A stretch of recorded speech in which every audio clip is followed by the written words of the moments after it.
இரண்டாம் நாளாகமம் Second Chronicles 15ஆம் அதிகாரம் chapter 15 12-13 வசனங்கள் வாசிக்கலாம். verse 12 and 13.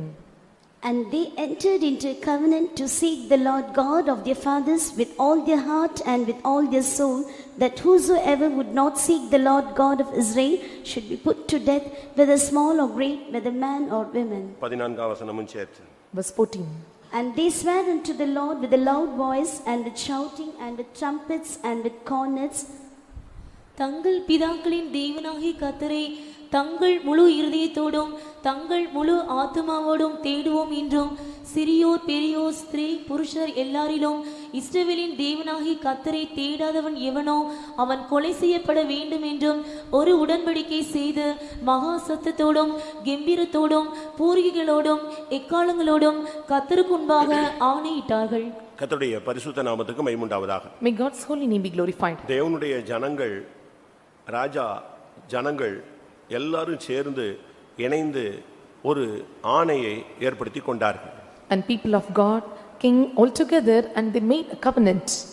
ஒரு குறிக்கப்பட்ட நேரத்தில் இவர்கள் இப்படி ஒரு புதிய ஆணை, ஒரு புதிய பிரதிஷ்டை, ஒரு உடன்படிக்கையை அவர்கள் பண்ணினார்கள். And in particular time and they made a new oath or new covenant or new consecration. இன்னைக்கும் கூட பிரதிஷ்டை என்பது, ஆணை என்பது, சத்தியம் என்பது எல்லாரும் எல்லா மார்க்கத்திலும் இருக்கக்கூடிய ஒரு அனுபவம். And even today we can see in all religion and there is a principle called covenant or making an oath or consecration. இன்னைக்கும் கூட अनेகர் பல விதங்களிலே உடன்படிக்கை செய்கிறதை பார்க்கலாம். And we can see many are doing covenant in different ways. இப்பொழுது ஒரு ராஜா இல்லாவிட்டால் ஒரு மந்திரி இல்லாவிட்டால் ஒரு பிரதம மந்திரியோ இல்லாவிட்டால் ஒரு முதலமைச்சரோ ஒரு அமைச்சரோ பதவி இருக்கிற ஒரு தன்மையை நீங்கள் பார்ப்பீர்களானால், and when you see when the minister or chief minister or prime minister or president and when they take their position, அவர்கள் ரெண்டு விதமான ஆணை பிரமாணம் எடுத்துக்கொள்வார்கள். and so they will take two kinds of oath. ஒன்று நார்மலாக அவர்கள் அரசியலமைப்பு சட்டத்தின்படி நான் செயல்படுவேன் என்று ஒரு உறுதிமொழி எடுப்பார்கள். And one they will take the oath saying that and according to the rules and regulations of the government and I will do this. இரண்டாவது ரகசிய காப்பு பிரமாணம்னு ஒன்னு எடுப்பாங்க. And secondly they will have the secrecy.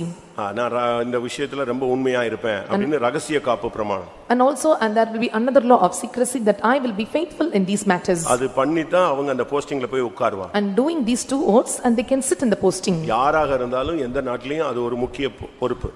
Whoever it may be, and this is a very important responsibility. அதுபோல இந்த வருஷத்தை கர்த்தர் உங்களுக்கு முடிசூட்டுகிறார். Even this year the Lord crowns you here. அப்படியானால் முடிசூட்டுகிறார் என்று சொன்னால் நாம் தேவனுடைய ஜனங்கள் இல்லாவிட்டால் ஒவ்வொரு குடும்பத்தை சார்ந்த பொறுப்பானவர்கள், ஒவ்வொரு அபிஷேகம் பெற்றவர்களும் சில பதவியேற்பு பிரமாணம் போல ஆணைகள் இல்லாவிட்டால் உடன்படிக்கைகளை இந்த காலை வேளையில நீங்கள் பண்ணி இந்த வருஷத்தை நீங்கள் கடந்து போக வேண்டும் என்று தேவன் விரும்புகிறார். And if the Lord want to crown you in this year means and you have to take some oaths and you have to take some covenant and consecration and move on in this year. இன்றைக்கு message உடன்படிக்கை செய்து இந்த வருஷத்தை கடந்து போவது. And today's message, make a covenant and pass this year. இல்லாவிட்டால் ஆணையிட்டு கொள்வது, or taking an oath or covenant, ஒரு சத்தியம் பண்ணி கொள்வது, or making a promise. இன்றைக்கு மெசேஜ்ல கர்த்தர் முழுவதும் இதைத்தான் உங்களோடு பேச விரும்புகிறார். And today's message fully the Lord wants to speak to you. நீங்களும் உங்களுடைய பிள்ளைகளும், you and your children, ஊழியர்களும் விசுவாசிகளும், servants of God and believers, சீயோனும் எருசலேமும், Zion and New Jerusalem, வந்திருக்கிற ஒவ்வொரு ஜனமும், and every people that are present here, ஒவ்வொருவரும் இன்றைக்கு சில ஆணைகளை தேவனுடைய சன்னிதானத்திலே இடப்போகிறீர்கள். and every one of you are going to make some covenant in the presence of அதுல God. முதல் ஆணை என்ன? What is the first covenant? நாங்கள் எங்கள் பிதாக்களின் தேவனாகிய கர்த்தரை முழு இருதயத்தோடும் முழு ஆத்துமாவோடும் தேடுவோம். And so we will seek the Lord of their fathers with all their heart, with all their soul. அப்படி தேடாதவன் எவனோ அவன் கொலை செய்யப்படுவான். And any man not seeketh him shall be put to death. இதுதான் அன்னைக்கு அவங்க பண்ண தீர்மானம். And this is the determination that they took on those times. அந்த உடன்படிக்கை செய்த பின்பு அவர்கள் மகா சத்தத்தோடும் கம்பீரத்தோடும் கர்த்தருக்கு முன்பாக ஆணையிட்டார்கள். And when they swore unto the Lord with a loud voice and shouting. அந்த ஆணைக்காக 15ஆம் வசனம் சொல்லுகிறது அவர்கள் சந்தோஷப்பட்டார்கள். For 15th verse says and they rejoiced for the oath. அப்படி அவர்கள் முழு இருதயத்தோடும் கர்த்தரை தேட ஆரம்பித்த போது, when they started to seek God with all their heart, அந்த பிரதிஷ்டையினுடைய பலன் என்ன? what is the reward of the consecration? 15ஆம் வசனம் வாசிக்கலாம். Verse 15. இந்த ஆணைக்காக யூதா ஜனங்கள் யாவரும் சந்தோஷப்பட்டார்கள். தங்கள் முழு இருதயத்தோடும் ஆணையிட்டு தங்கள் முழு மனதோடும் அவரை தேடினார்கள். கர்த்தர் அவர்களுக்கு வெளிப்பட்டு சுற்றுப்புறத்தாரால் யுத்தமில்லாதபடிக்கு அவர்களை இளைப்பாற பண்ணினார். இந்த ஆணையினுடைய ஜெயம் என்ன, ரிசல்ட் என்னன்னா, இந்த வருஷம் யுத்தம் இல்லாத ஒரு இளைப்பாறும் காலமாக மாறும். And what is the result of this way of covenant? And ye shall be rest without any wars. ஒரு பொருத்தனைக்கு ஒரு ஆணைக்கு ஒரு சத்தியத்துக்கு பின்னால ஒரு ரிசல்ட் இருக்கு. Behind the covenant and behind oath and behind these things there is a result. நீ ஒரு பிரதிஷ்டை பண்ணும்போது தேவன் அதுக்கு ஒரு பிரதிபலன் உனக்கு தருகிறார். If you make some consecration, the Lord gives you reward. நான் முழு இருதயத்தோடும் கர்த்தரை தேடுவேன். I will seek God with all my heart. முழு மனதோடு நான் கர்த்தரை தேடுவேன். I seek God with all my mind. இதுல நான் பின்வாங்கவே மாட்டேன். I will not turn back in this. இந்த உடன்படிக்கை அவங்க பண்ணும்போது கர்த்தர் அதை கேட்டு சுற்றுப்புறத்தார் எல்லாரிலும் யுத்தம் இல்லாத ஒரு இளைப்பாறுதலை அவர்களுக்கு கொடுத்தாராம். And so the Lord hearing this sworn or this promise, and the Lord sought them within and without any war. இந்த இளைப்பாறுதல் என்கிறது 2020 மாத்திரம் அல்ல. And this rest is not only for this year 2020. நீங்க 10ஆம் வசனத்தை பாத்தீங்கன்னு சொன்னா, When you see the 10th verse, 15ஆம் வருஷம் 3ஆம் மாசத்துல இவங்க இந்த பிரதிஷ்டையை பண்றாங்க. and they are making this consecration or oath in 3rd month in the 15th year. 19ஆம் வசனம் படிச்சு பாத்தீங்கன்னா, When you read 19th verse, 35ஆம் வருஷம் மட்டும் யுத்தம் இல்லாது இருந்தது. until 35th year there was no war. அப்படினா என்ன அர்த்தம்? What does it mean?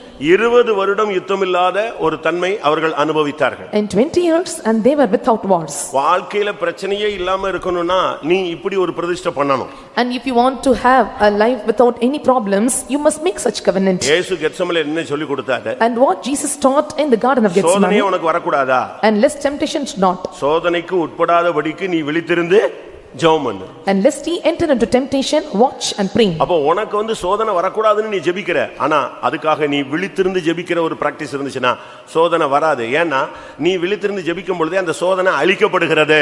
And so when you watch and pray, the temptation comes not, and even it comes, it is destroyed. எழும்பி வருகிற சக்தி உன்னை விட்டு விலகி போகும். The power that is arising will depart you. பாருங்க, இந்த ஜனங்கள் கர்த்தரை தேடுவோம் அப்படின்னு ஒரு பிரதிஷ்டை பண்ண உடனே 20 வருஷம் long years அவங்களுக்கு யுத்தமே கிடையாது. When the people made a covenant and to stay with God, and for 20 years, a long period, there was no war. நீ ஒரு பொருத்தனை பண்ணி பரிசுத்தமா வாழணும்னு நினைக்கும் பொழுது தேவன் அதுக்கு ஒரு பிரதிபலனை உனக்கு தர வல்லமையும் உண்மையும் உள்ளவராய் இருக்கிறார். And when you take a consecration and to do a life without sins, and the Lord is able to give you right for. முழு இருதயத்தோடு தேடுவதுன்னா எப்படி? What is meaning of seeking him with full heart? இதே போல இன்னொரு பிரதிஷ்டையும் அதே ராஜாக்களின் காலத்திலே இன்னொரு ராஜாக்களின் காலத்திலே நடத்தப்பட்டது. In the same king's period, and the same consecration was done by another king. இரண்டாம் நாளாகமம் 2nd Chronicles 34ஆம் அதிகாரம் chapter 34. 31ஆம் வசனத்தை பார்க்கும் பொழுது, Look unto 31st verse. அங்கே என்ன சொல்லப்பட்டிருக்கிறது? What is said there? அங்கே ஆசா ராஜாவுடைய காலத்தில் நடந்த ஒரு சம்பவம். And this is the incident took place in the time of Asa. இல்லாவிட்டா யோசியாவுடைய நாட்கள்ல வாசியுங்கள். 31ஆம் வசனம்.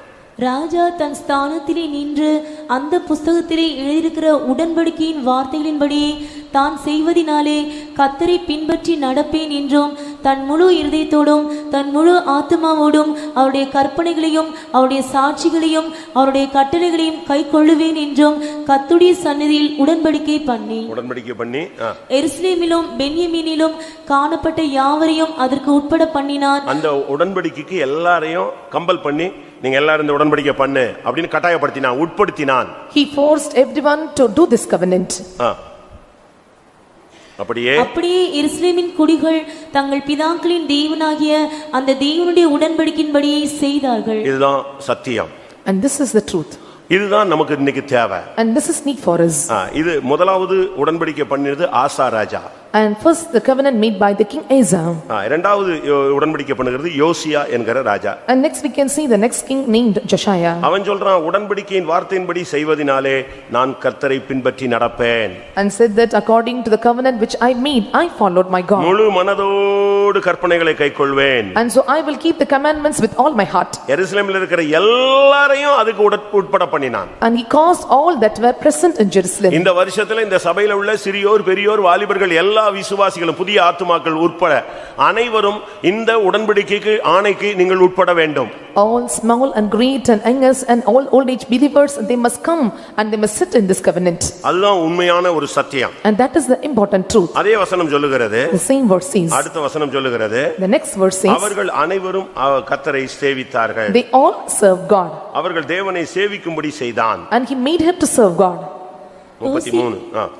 யோசியா இஸ்ரவேல் புத்திரருடைய தேசங்கள் எங்கும் உண்டான அருவருப்பிற்கு எல்லாம் அகற்றி இஸ்ரவேலிலே காணப்பட்டவர்களை எல்லாம் தங்கள் தேவனாகிய கர்த்தரை சேவிக்கும்படி செய்தான். இஸ்ரவேலிலே எவன்லாம் தென்பட்டானோ எல்லாரும் கர்த்தரை சேவிக்கணும். And whoever were known in Israel, they all served God. இந்த இடத்துல கால் வைக்கிற எல்லாரும் கர்த்தரை சேவிக்கணும். And all that are stepping into the place must serve God. யோசுவா 24:15 யோசுவா என்ன சொல்லுகிறார்? And what Joshua says in Joshua chapter 24 verse 5. நானும் என் வீட்டாரும் வென்றால் கர்த்தரையே சேவிப்போம், நீங்கள் யாரை சேவிப்போம் என்பதை முடிவு பண்ணிக்கொள்ளுங்கள்னு சொன்னான். As for me and my household, we will serve the Lord, and you determine whom you shall serve. யோசியா அப்படி சொல்லல. But Joshua says not like this. காணப்பட்ட எல்லாரையும் சொன்னான் கர்த்தரை சேவி.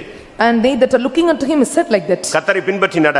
And follow God. முழு இருதயத்தோடு நீ கர்த்தரை சேவி. And serve God with all your heart. முழு இருதயத்தோடு வசனங்களை கைக்கொள். And serve God with all your words. இதுதான் ராஜாக்கள் விருத்தி அடைந்ததுக்கு காரணம். And this is the reason for the kings to establish and இதுதான் enlarge. ஒரு ராஜா நிலை பெற்றிருக்க காரணம். And this is the reason for the king to be established. அவனும் அவன் சந்ததியும் சிங்காசனத்தில் இருக்கிறதுக்கு காரணம் அதுதான். And the reason for him and his generation to stand on throne is the reason. நீங்கள் எத்தனையோ வருடங்களை பிரியமானவர்களே நீங்கள் கடந்து வந்திருக்கலாம். And you would have passed many years in your life. ஆனால் இன்றைக்கு கர்த்தர் உன்னோடு பேசுகிறார். But today the Lord is speaking to you. நீ பல பிரதிஷ்டைகள் பண்ணியிருப்பாய். You would have made many consecration. என்ன பிரதிஷ்டை பண்ணிருப்ப? And what consecration?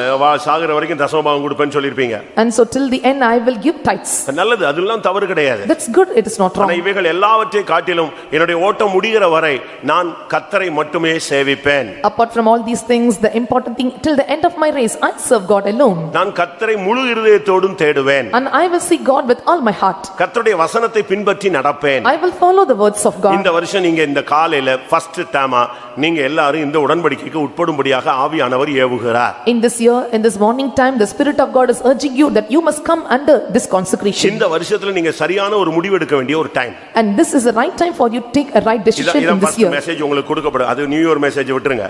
And leave the new message, and this is the first message. அந்த மெசேஜ் உங்க கூடயே வந்துகிட்டே இருக்குது. And the means the Lord is coming with you. அது உங்க கூடயே தான் வரும். And it come along with you. என்ன மெசேஜ்? What is that? பார்க்கலாம். சொல்லுங்க பாப்போம். இல்ல சொல்லுங்க.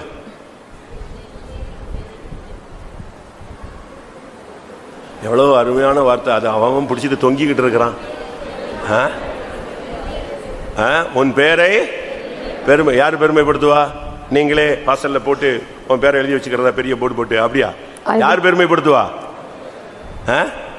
உன் சத்துரு உன் பேரை பெருமைப்படுத்துவான், தேவன் உன் பேரை பெருமைப்படுத்துவார். And who shall make thy name great? Your enemies and your God. இந்த வாக்குத்தத்தம் சொந்தமாகணும்னா நீ இன்னைக்கு ஒரு ஆணை இடணும், முழு இருதயத்தோடு கர்த்தரை நான் சேவிப்பேன். And for the promise to be fulfilled in your life, you must make an oath, and I will serve God with all my heart. கர்த்தரை தேடுவதுனா என்ன? And what is the meaning of seeking God? ஆண்டவரை தேடுறதுங்கிறது ஒரு விலையேற பெற்ற ஒரு அனுபவம். And seeking God is a precious experience. என்னுடைய முகத்தையே தேடுங்கள் என்று சொன்னீரே, கர்த்தாவே உம்முடைய முகத்தையே தேடுவோம். And you said that seek my face, oh Lord, we will seek your face alone. முழு இருதயத்தோடு கர்த்தரை தேடுவேன்னா அதிகாலையில் என்னை தேடுகிறவன் என்னை கண்டடைகிறான். Seeking God with all your heart means, and he that ariseth early in the morning shall seek me. நீ கர்த்தரை தேடணும்னா காலையில எழும்பிடணும். And if you want to seek God, awake every morning. ஒரு தீர்மானம் எடுப்பீங்களா? Will you take a decision?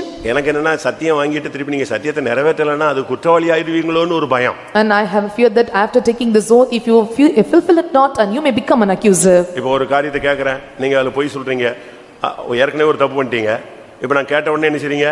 அதுக்கு மாத்தி ஒரு சொல்றீங்க. அடுத்து அது ஒரு முதல் குற்றம், இரண்டாவது ஒரு குற்றம். உலகத்துல சொல்லுவான், ஒரு பாவத்தை மறைக்கிறதுக்கு எத்தனை செய்யணும்? 9 குற்றம் செய்யணும். And to cover one sin in the world, they used to say, and you must utter 9 lies. கர்த்தரை தேடுகிறதுங்கிறது முழு இதயத்தோடு தேடுவது என்பது அதிகாலையில தேடுகிறதுல ஒரு Poshan. And seeking God means, seeking all your heart means, and you have to seek early in the morning. நான் கேரளால போயிருக்கும்போது, when I went to Kerala, ஒரு பிரதர் வந்து சொன்னாரு, a brother said like this, எங்க சின்ன பாஸ்டர் வந்து 38 வருஷம் ஆச்சு ஊழியத்துக்கு வந்து ஒரு நாள் கூட 4 மணி ஜெபத்தை மிஸ் பண்ணது இல்லைனாரு. எனக்கு வெக்கமாய் போயிச்சு. And said that my assistant pastor 38 years he was serving the Lord in the ministry, and even a day he missed not the praising. அதாவது ஊழியத்துக்கு வந்ததுல இருந்து அவர் எதை மிஸ் பண்ணதே கிடையாது. 4 மணி ஜெபம். And from the day he come to the ministry, he never missed 4 o'clock praising. நான் இந்த ரட்சிப்புல வந்ததுல இருந்து 4 மணி ஜெபத்தை மிஸ்ஸே பண்ணதே இல்லன்னு சொல்றவங்க கை வைத்துங்க. And those who say after coming to the salvation, I never missed a 4 o'clock praising, lift up your hands. பண்ண நீங்க சொல்லுவீங்க, நான் சிக்காயின நாளத்துலாம் நான் எழும்பல. And you may say that whenever I got sick, I wake up not. அப்படி அல்ல பிரியமானவர்களே. It's not like, my beloved. ஒரு பிரதிஷ்டைனா ஒரு ஆணையில இருந்தீன்னா கர்த்தரை தேடுவேன்னு சொன்னேன்னு நீ தேடிடணும். And if you take an oath and covenant and to seek God, you must seek him with all your heart. குறித்த ஜாமத்துக்கு முன்பாக என் கண்கள் விழித்துக் கொள்ளும். And my eyes watch and before the watch of the day. எதற்காக? For what? உம்முடைய வேதத்தை தியானிக்கும்படியாக. And to meditate thy laws. வேதத்தை தியானிக்கிறதுக்கு குறித்த நேரத்துக்கு குறித்த ஜாமத்துக்கு முன்னால என் கண்கள் என்ன செய்யும்? அப்போ மிட்நைட்ல பைபிள் வாசிக்கிறத பத்தி சொல்லி இருக்கு. And so it is said that and reading the Bible in the midnight and before the time my இப்போ நம்ம பைபிள் எப்படி வாசிக்கிறோம்? And how we are reading the Bible? கர்த்தர் என் மேய்ப்பரா இருக்கிறார். ஏய் சத்தம் போடாத, சமையல் பண்ணு, சீக்கிரம் குழம்பு போய். அவர் என்னை புல்லுள்ள இடங்களில். உடனே திருப்பி என்ன சத்தம்? திருப்பி 3வது வசனத்துக்கு வருவோம். இப்படிதானே? And so for every verse we will give a pass. இப்படிதான் நீங்க பைபிள் ரீடிங் இருக்கு நம்மட்ட பாதி பேருக்கு. And many of us are having the Bible reading like this. Bible ரீடிங்கிறது ஒரு வசனம் படிச்சா 50 வசனம் படிக்கணும்ங்கிறது இல்ல, அந்த ஒரே வசனத்துல நிக்குங்க, கண் அப்படியே நிக்கும். And when you read the Bible and even when you are going through the 50 verses, your eyes will be fixed upon the Bible. நாங்க எல்லாம் பைபிள் படிக்கிறோம், பிரசங்கம் பண்றோம்னா எப்படி? And we are reading the Bible, preaching, how it is. மண்டையில இதாங்க ஓடிட்டே இருக்கணும். And this will move in our mind. அது சொல்லுவீங்க, நீங்க உங்க தொழில் அது, அதனால நீங்க அப்படி தான் பண்ணணும், எங்களுக்கு வேற தொழில் இருக்குன்னு நீங்க சொல்லுவீங்க. And you may tell that and you have your business and we have many other business. ஒத்துக்கறேன், என் தொழில் இதுதான். And yes, is this my business? யோனாட்ட ஒருத்தன் கேட்டான், உன் தொழில் என்ன? And to Jonah one asked, and what is your business? இவன் என்ன சொன்னான்? What he said? நான் pastor அப்படினானா? Did he say I'm pastor? நான் இஸ்ரவேலின் தேவனிலே பயபக்திக்குரியவனா. அடப்பாவி, நீ ஏன்டா இப்படி ஓடி வந்து ஒளிஞ்சு கிடக்குற, போ ஊழியம் செய்யின்னு சொல்லி அனுப்பி துரத்தி விட்டாங்க, தூக்கி கூட தண்ணில போட்டாங்க. And said that, and what is thine occupation? He said that, and I fear God, the Israel of heaven, and so they cast him out. மைண்ட்ல இது ஓடிட்டே இருக்கணுங்க. And this must move in your mind. உங்களுக்கு என்ன ஓடிட்டு இருக்கு? And what is moving in your mind? சண்டை, சச்சரவு, வாக்குவாதம், தேவைகள், அது இதெல்லாம் ஓரங்கட்டுங்க. இதெல்லாம் நீ உன்னுடைய தேவன் யாரு? யெகோவா, யெகோவா, யெகோவா ஈரே. And lay aside all your problems, and Jehovah Jireh is your சரியான God. அர்த்தம் பர்టిక్యులர் நேரத்துல அவர் நிப்பார், அதான் correct. The right meaning, and he stands in the particular point of time. கர்த்தர் பார்த்துக்கொள்வார்னு ஒருத்தர் பிரசங்கம் பண்றார். And one is telling, the Lord shall see it. இன்னொரு அர்த்தம் சொல்லிருக்கு, கர்த்தருடைய பர்வதத்தில் பார்த்துக்கொள்ளப்படும்னு. Another interpretation says, it shall be seen in the mount of the Lord. அவருக்கு நல்லா தெரியும், ஆபிரகாம் அசந்தா கொன்றுவான்னு தெரியும். And you know that தாம் பிள்ளைய ஆபிரகாம் வெட்டிடுவான், அதுல மாற்றமே கிடையாது. அவருக்கு நிச்சயம் தெரியும், இவன் கொன்றுவான்னு தெரியும். ஏன்னா வர்றானே, வரும்போது ஹார்ட்டை பார்க்குறாரு, மனுஷ முகத்தை பார்க்குறான், தெய்வம் ஹார்ட்டை பார்க்குறாரு. இவன் கொன்றுவானான்னு. இவன் தான் கல் மாதிரி வந்துகிட்டே இருக்கிறானே, அப்போ இவன் நிச்சயம் கொன்றுவான்னு அவருக்கு தெரியும்.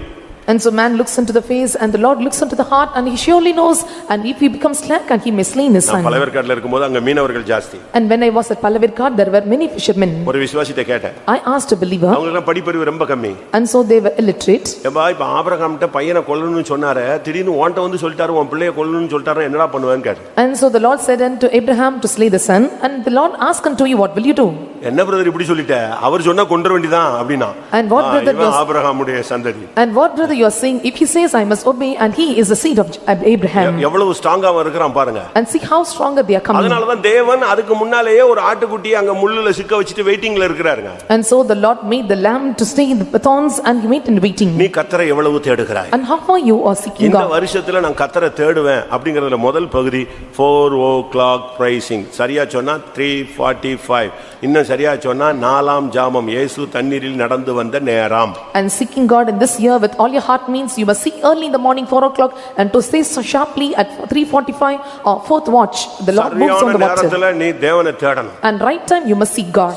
குறித்த ஜாமத்துக்கு முன்னால எழும்பி உட்கார்ந்து பைபிள் படிக்கணும். And before the right watch of the time you must read the Bible. அந்த பைபிள் படிக்கும்போது வந்து ஒரு வார்த்தை உனக்குள்ள வந்து உட்கார்ந்துக்கும். When you read the Bible, the word comes in you. ஒரு அதிகாரம் படிக்கிறேன்னு வெச்சுக்கங்க. When you read a chapter, 10 அதிகாரம் படிக்கிறீங்கன்னு வெச்சுக்கோங்க. when you read 10 chapters, இல்ல ஒரு டைரியை கையில வெச்சுக்கோங்க. or keep the diary in your hands. எதுல உனக்கு கொஞ்சம் பிடிச்ச மாதிரி இருக்கோ அதை என்ன செய்ய, எழுதிக்க. If something touches you, note down. தாவீதுக்கு கூட சொல்றான், even David says, எனக்கு சில வசனங்கள் என்ன நம்ப பண்ணிருச்சு ஆண்டவரே, and said that some words made me to trust. அந்த வசனத்துல தான் என் மைண்ட் ஓடிட்டே இருக்கு. And so my mind is moving around that verse. 119ஆம் சங்கீதம் 49ஆம் வசனத்துல சங்கீதக்காரன் சொல்லும் பொழுது, when the psalmist says in 119th Psalm verse 49, நீர் என்னை நம்ப பண்ணின வசனத்தை முத அடியேனுக்காக நினைத்தருளும். சில வசனத்தை நான் படிச்சேன், அதை அப்படியே நம்பிட்டேன் நான். I read some verses, I believed as such. உங்களுக்கும் சில வசனங்கள் அப்படி நிக்கும். And you may have some verses. இந்த மெசேஜ் இப்படி தாங்க வந்தது. And this is how I got the message. வசனம் படிக்கும்போது வரல, தானாவே வந்துருச்சு. என் ஜனத்தை ஆணைக்கு உட்படுத்து. And when I reading the Bible, I get not this message, but when I'm meditating, and so I got that, and you must make my people unto covenant. ரெண்டு நாளா இப்ப என்கிட்ட போராடிக்கிட்டு இருக்கிற பார்ட் அது. And this is the part that 2 days I am striving with. என் ஜனத்தை முதல் சர்வீஸ்லயே நீ என்ன செய்யணும்? ஆணைக்கு உட்படுத்தணும். And you have to make my people under covenant in the first service. சத்தியத்துக்கு உட்படுத்தணும். And they must come under truth. அவன் சும்மா வந்து உட்கார்ந்திருப்பான், நீ அவனை பிரதிஷ்டை பண்ண வை. And just simply they must sit, you must make them to do consecration. அது என்ன பிரதிஷ்டை? What is the consecration? என் முகத்தை தேடுவது. And looking unto my face. முழு இருதயத்தோடும் முழு மனதோடும் கர்த்தரை தேடுவேன் என்று எல்லா ஜனங்களும் ஆணையிட்டுக் கொண்டார்கள். ஆனபடினால் யுத்தம் நிறுத்தப்பட்டது. And so all the people with all their heart and they sought God, and so the war was ceased. ஆண்டவருடைய சமூகத்தை தேடுகிறதுங்கிறது ஒரு பாக்கியமானது. Seeking the presence of God is a blessed thing. ஆண்டவருடைய முகத்தை தேடி பழகுங்க. And seek the face of God. ஒரு தாய், ஒரு பிள்ளை, ஒரு தாய் தகப்பனுடைய முகத்தை தேடும். A child and mother, they seek unto the face of father. இப்ப கூட ஒரு பிள்ளை நீங்க விடுங்க, இப்ப நம்ம சத்தம் போடுறதுனால பிள்ளைங்க நடமாட்டம் கம்மியா இருக்கு, விட்டுட்டீங்கன்னா அது எங்கேயாவது ஓடி விளையாண்டுட்டு வந்துட்டு இப்படியே ஒவ்வொருத்தர் மூஞ்சியா தேடுங்க. And so when you scold your children and when they depart to play and they come and seek the faces. வேலைக்காரனுடைய கண்கள் எதை நோக்கி இருக்கிறது? வேலைக்காரனுடைய கண்கள் எதை நோக்கி இருக்கிறது? வேலைக்காரியுடைய கண்கள் எதை நோக்கி இருக்கிறது? முகத்தையா? எஜமானனுடைய கையை தான் பார்த்துட்டு இருக்கான், எப்படி எடுத்து கொடுக்க போறான் அதை தான் பார்த்துக்கிட்டே இருக்கும். And so the eyes of the servants, eyes of the maid look unto the hands of the master. அதுபோல ஆண்டவருடைய கண்கள் எங்க இருக்கு? And where is the eyes of the Lord? சொல்லுங்க. ஆண்டவருடைய கண்கள் யாரை நோக்கிக்கிட்டே இருக்கு? உன்னை நோக்கி பார்த்துக்கிட்டே இருக்கு. And so the eyes of the Lord is fixed upon you and me. நீதிமான்களை அவருடைய கண்கள் நோக்கி இருக்கிறது. And so it looks unto the righteous. அப்ப உன்னுடைய கண் எங்க இருக்கணும்? And where should be your eyes? உன்னுடைய கண்கள் யாரை பார்த்துக்கிட்டே இருக்கணும்? And to whom your eyes must seek? Bible சொல்லுகிறது, the Bible says, என்னுடைய கண்கள் இஸ்ரவேலின் பரிசுத்தரையே நோக்கி கொண்டிருக்கும். My eyes will seek the holy one of Israel. நம்முடைய கண்கள் எப்பொழுதும் இஸ்ரவேலின் பரிசுத்தரை நோக்கி கொண்டிருக்க வேண்டியன. Our eyes must always seek the holy one of Israel. கர்த்தருடைய பரிசுத்த நாமத்துக்கு மகிமை உண்டாவதாக. May God's holy name be glorified. இன்னைக்கு நம்மில் எத்தனை பேர் எப்படி இருக்கிறோம்? How many are like this today? ஏசாயா 17ல பார்க்கும் பொழுது, when we look unto Isaiah chapter 17 8ஆம் வசனம், verse 8, தன்னை உண்டாக்கினவரையே நோக்குவான், அவன் கண்கள் இஸ்ரவேலின் பரிசுத்தரை நோக்கி கொண்டிருக்கும். இந்த வருஷம் முழுவதும் உன்னுடைய கண்கள் இயேசுவையே பார்த்துக்கிட்டு இருக்கணும். throughout this year your eyes must behold Jesus Christ. பாடுகளின் மத்தியிலே போகும்போது சிலுவையை நோக்கி பார். when you go through sufferings, look unto cross. வியாதியின் மத்தியிலே போகும்போது சுகமாக்கும் அவருடைய வல்லமையை நோக்கி பார். when you go through sickness, looking unto the healing power of God. பலவீனத்திலே போகும்போது பலன் கொடுக்கக்கூடிய பரிசுத்தாவியை நோக்கி பார். when you go through the infirmities, look unto the spirit of God gives you power. யுத்தகளத்திலே Jehovah நிசியை நோக்கி பார். into the battlefield, look unto Jehovah Nissi. குழப்பமான நேரத்திலே யெகோவா ஷாலோமை நோக்கி பார். times of trouble, look unto Jehovah Shalom. தேவைகள் சந்திக்கப்படாத பட்சத்தில் யெகோவா ஈரேயை நோக்கி பார். when requirements are not met, look unto Jehovah Jireh. இன்னைக்கு முதல் ஆணை, நான் முழு இருதயத்தோடும் கர்த்தரை தேடுவேன். and the first covenant, with all my heart I will seek my God. இன்னைக்கு ஒரு ஜெப ஆவியை நீங்க பெற்றிருக்கீங்கன்னு நான் விசுவாசிக்கிறேன். and I think that today you have received the spirit of எனக்கு prayer. ஜெப ஆவி தந்தார்னு சொல்றவங்க கை வைத்துங்க. and those who say the Lord gave me the spirit of prayer, lift up your hands. கடந்த வருஷம் மாதிரி அல்ல. and not like the past years. இந்த வருஷம் ரெட்டிப்பான ஜெப ஆவி உன்மேல் அனுப்பப்பட்டிருக்கிறது. and in this year double portion of spirit of prayer is sent upon you. ஒரு சகோதரி சொன்னது எனக்கு நினைவில் வருகிறது. I remember the sister who said like this. அவங்க ஒரு 40 வயசானவங்க இருப்பாங்க. and she may be around 40 years.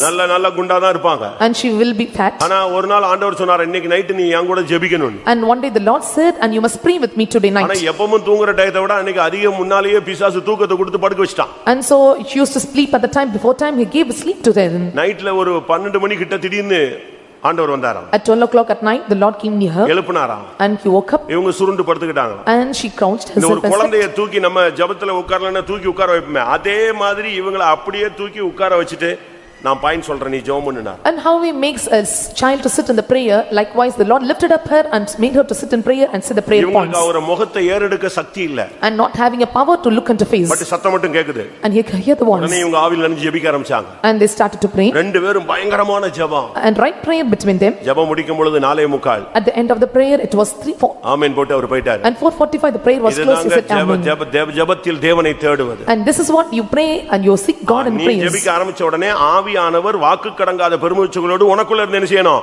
விண்ணப்பம் பண்ண ஆரம்பிக்கணும். And when you start praying, the Spirit of God must pray with you and Spirit will utter him. இயேசு என்ன சொன்னாரு? What Jesus said?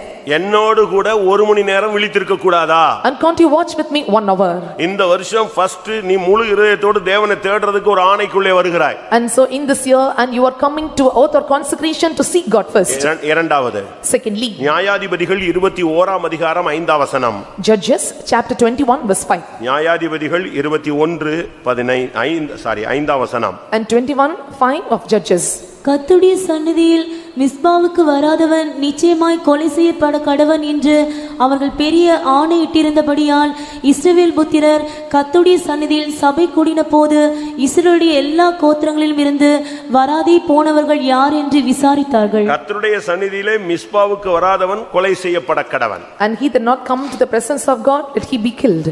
என்று அவர்கள் பெரிய ஆணை, பெரிய சத்தியம் பண்ணி வச்சிருந்தாங்க. And they made a great oath. கர்த்தருடைய சந்நிதியிலே சபை கூடினது. And so the presence of God and the assembly was யார் gathered. வரவில்லை என்று அவர்கள் விசாரித்தார்கள். And so they asked, and who did not come? இது எதை காண்பிக்கிறது? What does it show? இந்த வருஷத்துல நீ கர்த்தருடைய சந்நிதியை தேட வேண்டும். In this year you must seek the presence of God. சபை கூடுதலை தேட வேண்டும். And you must seek the gathering of the church. ஆராதனையை தேட வேண்டும். And you must seek worshiping God. இந்த வருஷத்துல நீ கர்த்தரை தேடுவதனுடைய இன்னொரு portion, And the another meaning of seeking God, கர்த்தருடைய சந்நிதியில் மிஸ்பாவுக்கு நீ வர வேண்டும். and you must come to Mizpah, the presence of God. நான் முந்தியே உங்களுக்கு சொல்லி இருப்பேன். And already I said about you. Sunday service எதற்கு கொடுக்கப்படுகிறது? And why the Sunday service is given? சபை கூடுதலை விட்டு விடுகிறவன் சபிக்கப்படக்கூடாது. And cursed is the person and who leave the assembly. இந்த வருஷம் நீ ஒரு தீர்மானம் எடுத்துக்கோ, சண்டே சர்வீஸை நான் கேன்சலே பண்ண மாட்டேன். In this year take a decision, I will not leave going from Sunday ஒருவேளை service. வேலையின் நிமித்தம் நீ வெளியூர் போயிட்டேன்னு வச்சுக்கோங்களேன். And because of job you may go away.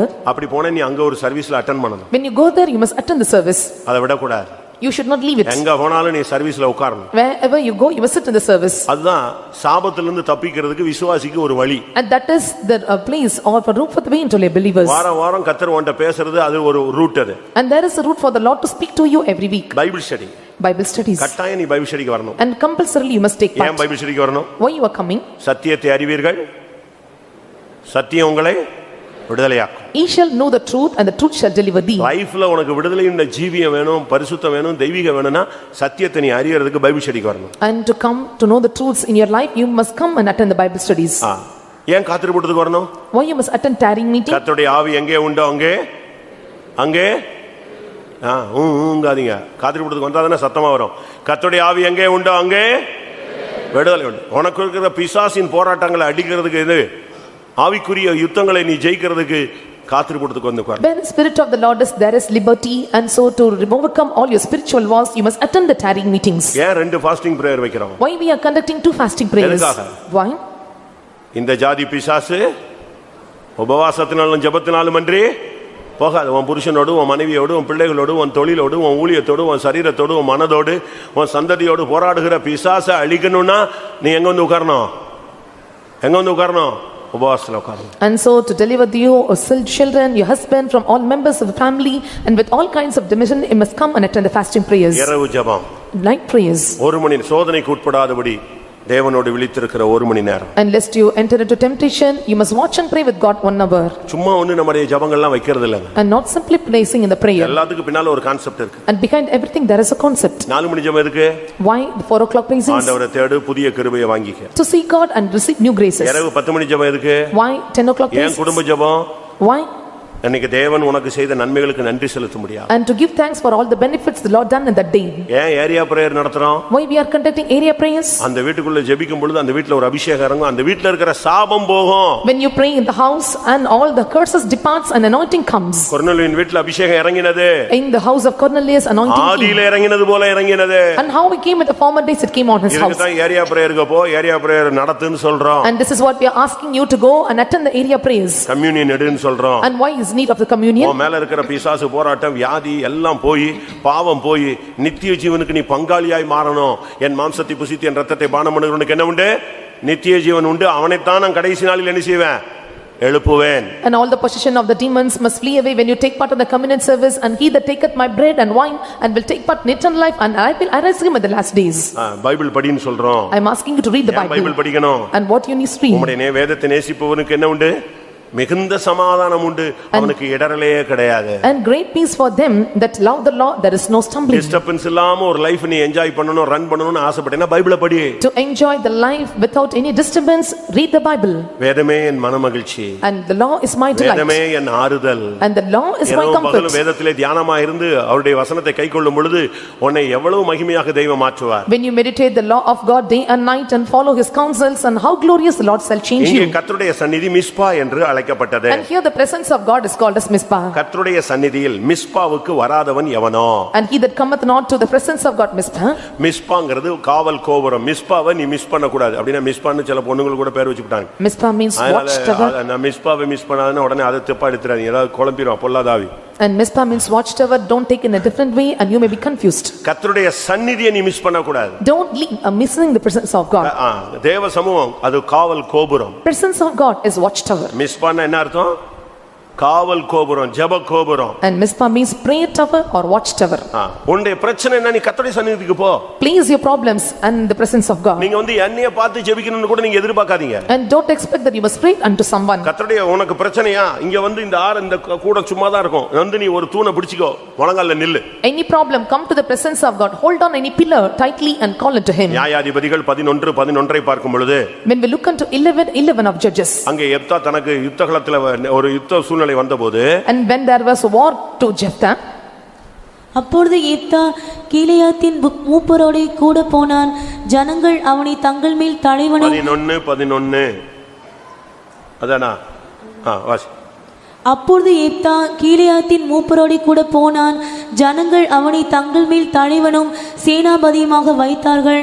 யெப்தா தன் காரியங்களை எல்லாம் மிஸ்பாவிலே கர்த்தருடைய சந்நிதியிலே சொன்னான். எல்லா காரியத்தையும் அவன் எங்க போய் சொன்னான்? எங்க போய் சொன்னான்? சாட்சியில சொல்லல, போய் தேவ சந்நிதியில உட்கார்ந்து ஆண்டவரேன்னு எல்லா பிரச்சனையும் சொல்லிட்டு போனான். அவனுடைய யுத்தம் ஜெயமாய் மாறினது. Where did he say? And he went and said to the presence of God, and his words become victory. வா, டெய்லி வா. Come every day. வேலைக்கு போறதுக்கு முன்னால வா, இல்ல வேலை முடிஞ்ச பிறகு வா. யாரையும் பார்க்காத, ஊழியக்காரன், பாஸ்டர், அக்கா, கத்திரி, அங்க போய் காய் வெட்டணும், இதெல்லாம் போவாத. ஏசாம இந்த கூட்டத்துக்குள்ள வா. கூட்டத்துக்குள்ள வந்து இந்த கூட்டத்துல எங்கேயாவது ஹாலில் ஒரு மூலையில உட்காந்து ஒரு தூணை பிடிச்சிட்டு பிரேயர் பண்ணு. 1 மணி நேரமோ, அரை மணி நேரமோ, 2 மணி நேரமோ அழுதுட்டு போயிடு. And before coming to the work or going out to the work, and you come and hold on the pillars tightly and call unto him and shed tears. அப்படி ஒரு பிராக்டீஸ் பண்ணு. You have this practice. இல்ல உனக்கு ஒரு நாள் leave கிடைக்குது, Or even you're getting a leave day. இல்ல ஒரு நாள் உனக்கு டைம் கிடைச்சிருச்சு. Or when you get a time in a day. 1 Samuel 7ஆம் அதிகாரத்துல பார்க்கும்போது, When we see in 1 Samuel chapter 7, 5:6 பார்க்கும் பொழுது, verse 5 and 6. பின்பு சாமுவேல், நான் உங்களுக்காக கர்த்தரை மன்றாடும்படிக்கு இஸ்ரவேலர் எல்லாரையும் மிஸ்பாவிலே கூட்டுங்கள் என்றான். அவர்கள் அப்படியே மிஸ்பாவிலே கூடி வந்து தண்ணீர் ஒன்று கர்த்தருடைய சந்நிதியில் ஊற்றி அன்றைய தினம் உபவாசம் பண்ணி. எப்படி அன்னைக்கு முழுசு அவங்க எல்லாம் இருந்தாங்க, உபவாசம் போட்டாங்க. And they took fasting on days. அதுதான் மிஸ்பா. That is Mizpah. கர்த்தருடைய சந்நிதியில வர்றதுங்கிறது சும்மா வந்து அப்படி ஜோக் அடிச்சிட்டு சிரிச்சிட்டு போயிட்டு கூட்டம் முடிஞ்ச உடனே என்ன எப்படி இருக்க, பரவாயில்லையா, நல்லா இருக்கு, ட்ரெஸ் நல்லா இருக்கு, ஷூ நல்லா இருக்கு, கட் ஷூ தான், பரவாயில்ல, ஹேர் ஸ்டைல் நல்லா இருக்கு, எங்க முடி வெட்டின, இதை கேட்கறதுக்கு நீ பரிசுத்த ஸ்தலத்துக்கு வாரா நீ? And simply you should not come to the presence of God to know many other things. And is it the thing you are coming to the presence of God? உபவாசம் போட்டு ஒரு நாள் உட்காரு கர்த்தருடைய வீட்ல. And take fasting and sit in the presence of God every day. ஆகாமிய கூடாரங்களில் தங்குவதை பார்க்கிலும் உம்முடைய ஆலயத்தின் பிரகாரத்தில் தங்கும் ஒரு நாள் இன்பமானது. It is good for me to dwell in the times of courts and than to stay in the time of the vineyards. உம்முடைய ஆலயத்தின் வாசற்படியிலே காத்திருப்பதையே நான் நாடுவேன். And I will seek your courts to stay. உம்முடைய சமூகத்தில் உட்கார்ந்து ஆராய்ச்சி செய்யும்படியாக உம்முடைய மகிமையை காணும்படியாக நான் விரும்புகிறேன் ஒரு மனிதன் சொன்னான். And one man says, and I desire to examine the glory in your presence. வேற ஒண்ணுமே எனக்கு தேவையில்லை. I don't want anything. ஒன்றையே நாடுவேன், அதையே நான் தேடுவேன். And one thing I desire and I will seek that. கர்த்தருடைய வீட்டில் உட்கார்ந்து வேதத்தை ஆராய்ச்சி பண்ணி அவருடைய மகிமையை பார்க்க நான் ஆசைப்படுகிறேன். And I desire to sit in the house of God and to meditate his laws. நீங்க எங்க தங்குறீங்க? Where will you dwell? கர்த்தருடைய வீட்டில் ஒரு நாள் தங்குறது உனக்கு ரொம்ப கஷ்டமா இருக்கு, கொசு கடிக்குது, குளிர் அடிக்குது. And now you feel very difficult to stay in the house of God because of the biting of mosquitoes. சனிக்கிழமை நைட்டு ஒரு நைட்டு முந்தி பெந்தேகோஸ்தே சபை வளர்ச்சி அடைந்ததுக்கு காரணமே சனிக்கிழமை night ஜெபம்தாங்க. And the reason for the Pentecostal mission to grow up is Saturday night prayers. வாலிபர்கள் ஊழியத்துக்கு போனதுக்கு காரணமே சனிக்கிழமை இரவு ஜெபம்தாங்க. The reason for the youngsters to come to the ministry is Saturday night prayers. சனிக்கிழமை இரவு ஜெபம் தான் உன் வாழ்க்கையை புரட்டுறது. And Saturday night prayers will turn your life. சனிக்கிழமை இரவு ஜெபம் ஜெபம் மிட்நைட் ஜெபம் நாளா நைட்டெல்லாம் போட்டு அடின்னு அடிக்கணுங்க. Saturday night prayers and midnight prayers, and you must fiercely pray. காலையில ஆராதனைக்காக நீ ஜெபிச்சிட்டு வந்தீனா நான் காலையில சும்மா ஃபயரா வருவேன். And so when you pray for the worship morning, and I will come with நீ fire. நல்லா தூங்கிட்டு வந்தீனா நான் ஜம்மா பச்சை தண்ணி மாதிரி தான் வருவேன். And when you sleep well, and I will come like a chill water. நீ full prayer boost கொடுக்கணும். And so you have to boost up in prayers. முழங்கால்ல நிக்கணும். Stand on knees. ஆராதனைக்காக நிக்கணும். Stand and pray for worship. ஆராதனைக்கு வர்ற ஜனங்களுக்காக நிக்கணும். You must pray for the people. 2 மணி நேரம் 3 மணி நேரம் வாலிப பசங்க ஆவியில நிறைஞ்சு களி கூர்ந்து உள்ளுக்குள்ள நதியில மூழ்கிடணும். 2 or 3 hours the young people you must indulge and must immerse into water. இந்த வருஷம் எல்லாம் ஒரு தீர்மானம் எடுங்க. And this year you all must take a decision. கர்த்தருடைய சந்நிதியில் மிஸ்பாவிலே என்னுடைய நேரத்தை போக்குவேன். And I will spend my time in the presence of the Lord Mispaying. ஏதாவது வேலை இருந்தா செய்யறது தப்பு கிடையாது. If you have any work when you do, that's not ஆனா wrong. அதுவே வேலை தான் முக்கியம்னு சொல்லிட்டு அதுலயே நம்ம மூழ்கிரவும் கூடாது. And you should not immerse yourself that job is my work and I ஒரு will மணி do நேரம் it. கர்த்தருடைய வீட்ல வேலை செஞ்சேன்னா 1 மணி நேரம் ஜெபிச்சு பழக. And so you have to work in the house of God 1 hour and you must pray 1 hour. வேலைனா கழுத்தை கொடுக்கிறதுக்கு எல்லாரும் இருக்கீங்க. ஜெபம்னா கழுத்தை கொடுக்கிறதுக்கு 4 பேர் இருக்கீங்க. And there are many to teach to work, but there are only 4 or to teach them to pray. அதனால தான் இங்கே சொல்லி இருக்கிறது கர்த்தருடைய சந்நிதியில் வராதவன் எவனோ. And so it is said, they that come not to the presence of God. கூட்டத்துக்கு இங்க வந்து விழுந்துரு. And you must come to the meeting here. எங்க சுத்தினாலும் சண்டே சர்வீஸ் நீ வந்தறணும். Wherever you go, you must come and attend Sunday service எங்க here. சுத்தினாலும் காத்திருப்புறதுக்கு வந்தறணும். And wherever you go, you must come here for carrying எங்க போனாலும் meeting. நீ தேவனுடைய Bible ஸ்டடிக்கு வந்து உட்கார்ந்தறணும். And wherever you go, you must come and sit for Bible studies here. இதுல வர முடியலையா அந்த டைமை நீ வந்து கர்த்தருடைய சமூகத்துல நீ செலுத்த முடியாக இடை நேரத்துல வந்து 2 மணி நேரம் 1 மணி நேரம் முழங்கால் போட்டு போ. And if you cannot come to the right time, at least in between, you must come and stand on these 2 or 3 நான் hours. சொல்றது புரிஞ்சுதா? Can you understand what I say? சொல்லுங்க. ஆராதனைக்கு வராம இருக்க கூடாது. And you should not feel coming to the உனக்கு Bible service. ஸ்டடிக்கு வர முடியல. And if you are not able to come for Bible study, அந்த டைம் 2 hours நீ இன்னொரு இடத்துல வந்து இங்க தேவனுடைய சமூகத்துல ஜெபிச்சிட்டு போணும். another day 2 hours you must come and stay in the presence of God and pray. சரியா? Is it right? காத்திருப்புறதுக்கு வரல. You did not attend the tarrying meeting. Night 10 to 12 ஜெபத்துல நீ வந்து உட்காரணும். And you must attend 10 to 12 prayers here. சரிதானா? Is it right? Fasting பிரேயருக்கு வர முடியல. உனக்கு டியூட்டி இருக்கு, வேலை இருக்கு, ஷிஃப்ட் இருக்கு, correct ஒத்துக்கறேன். And you have shift and duties and works, and I accept that you cannot come for fasting அந்த prayer. டயத்தை நீ தேவனுடைய சமூகத்துல உனக்கு எப்ப டைம் கிடைக்குதோ அப்ப 3 மணி நேரம் 2 மணி நேரம் வந்து 1 மணி நேரம் உட்கார்ந்து முழங்கால் போடுங்க. And so when you get leisure time, and so 2 or 3 hours இந்த come வீடை to the presence of சகல God. ஜனங்களுக்கு ஜெப வீடாய் மாற்றி பழகுங்கள். And you have to make this place as a house of prayer for all. இப்ப ஞாயிற்றுக்கிழமை கூட்டம் முடிஞ்ச உடனே அதுக்கு பிறகு ஒண்ணுமே கிடக்காது. இது பான்னு கிடக்கும் ஒரு மடம் மாதிரி. And so after the prayers was over, and it will be like a place. அப்படி அல்ல. It's not like that. உங்களுடைய ஆவியில இணைந்து போகிறவர்களோடு சேர்ந்து வாங்க. And you have to come to the place and who can move with your spirit. ஒருத்தன் கூட உன் ஆவி ஒத்து போலையா தனியா வா. And if none of your spirit moves, you come alone. Is it right? ஏன்னா உனக்கு தனியா சொல்லி ஜெபிக்கணும்னு பல பாயிண்ட் இருந்துச்சுன்னா நீ தனியா உட்கார்ந்து ஜெபம் பண்ணு. If you have many prayer petitions to say alone and pray, stay personally and pray. ஆவியில ஒரு மனம் உள்ள ஒன்னஸ் இருக்கறானா வந்து 4 பேர் 3 பேர் உட்கார்ந்து முழங்கால் போடு. And if you have oneness in spirit with 2 or 3, you come and stand on knees with them. வெளிய மரங்கள் கிரவுண்ட் எல்லாம் இருக்கு. போய் உட்கார்ந்து மரத்தடியில உட்காரு. And go and sit under the tree and pray. அப்போஸ்தலர் காலங்களிலே பவுல் சொல்லுகிறார் நாங்கள் வழக்கமாக ஒரு ஆற்றின் அருகே உட்கார்ந்து ஜெபம் பண்ணுவோம்னு சொல்றார். And so in the Acts of the Apostle they said that, and usually we sit near the brook of water and pray.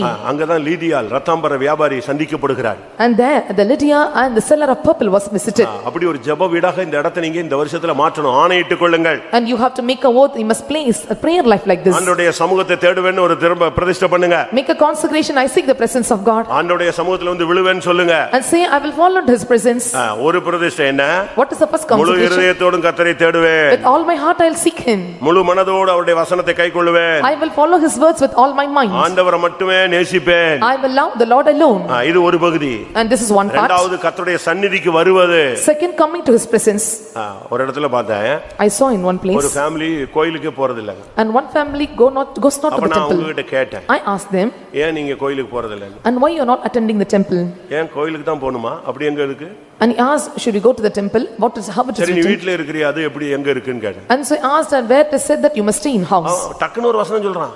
And they said a word. பிதாவை எங்கும் தொழுது கொள்ளும் காலம் வந்திருக்கிறதுன்னு இயேசு சொன்னார். And said, Jesus said that, and you can serve Father at any place. அப்படினா I asked, what does it mean? நான் என் வீட்ல நானு என் மனைவி 4 பிள்ளைகள் வொர்ஷிப் பண்றோம். என் பிள்ளைங்க பாட்டு பாடுது, நான் பிரசங்கம் பண்றேன், ஜெபம் பண்றேன். எங்க வீடே ஒரு சபை. அதனால தான் பைபிள்ல ரோமர்ல சொல்லி இருக்கிறது அவர்கள் வீடுகளில் கூடுகிற சபையை வாழ்த்துங்கள்னு. அதனால என் சபை வாழ்த்தப்படும்னா சர்தான். இப்படி 10 பேர் இருந்தானா சபை எல்லாத்தையும் மூடிர வேண்டியதான். வீடு வீடா சபையை வச்சிட்டு. And said that, and we were gathered together, and I preach and they sing songs, and so we are gathering here and we are serving God. And as it is said in Romans, and salute the places where it is gathered together, and if so, and they clothe. அப்படி அல்ல. It's not like that. சபை கூடுதல்ங்கிறது முழு சபையும் மகா சபையாக கூடி தேவனை தேவ சேனையாக நின்று ஆராதிப்பது. An assembly means as a great congregation altogether they serve God.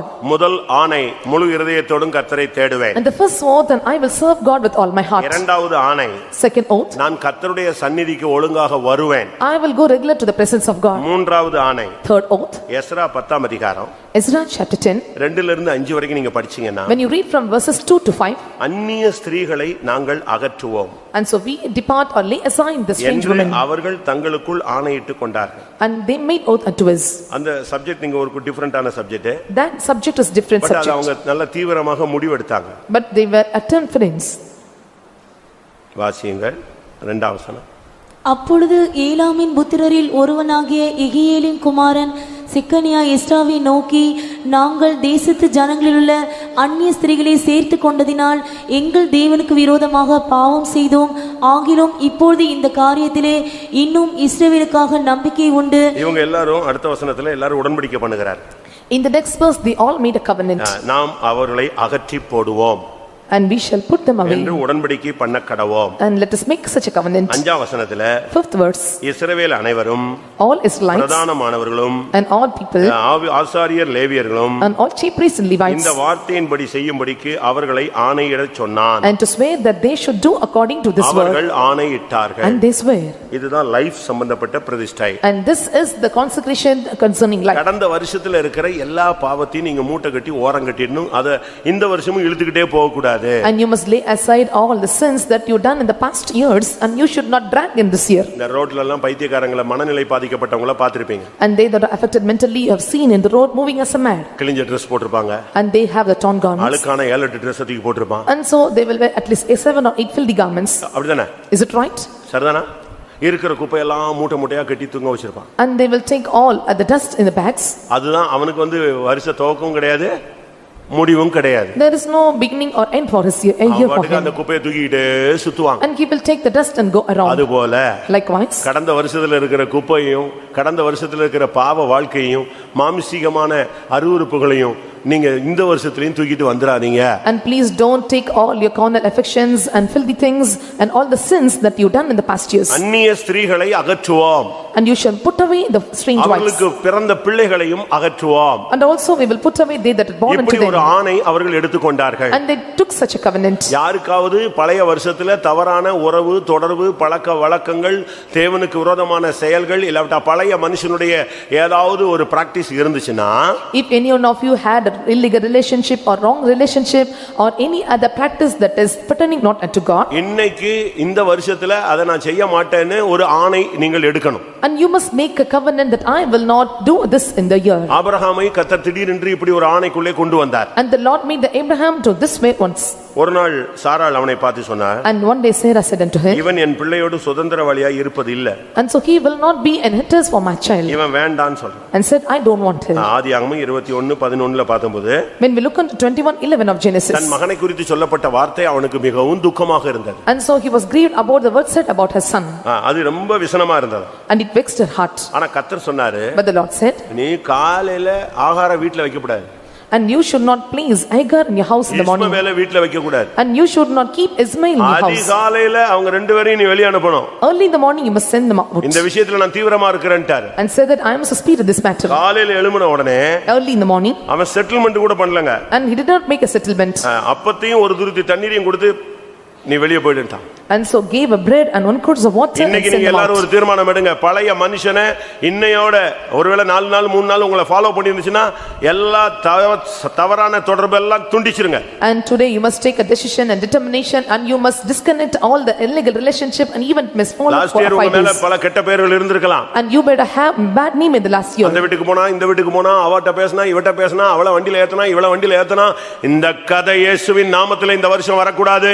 இந்த வருஷம் இந்த காலை வேளையில அந்நிய ஸ்திரீகளை அந்நிய பிள்ளைகளை அகற்றுவேன். அந்நியமான அந்நியம்னா பலவீனம் ஸ்திரீகள் உனக்குள்ள இருக்கிற மாம்சீக பலவீனங்களை அகற்றுவேன்னு ஒரு ஆணையிடு.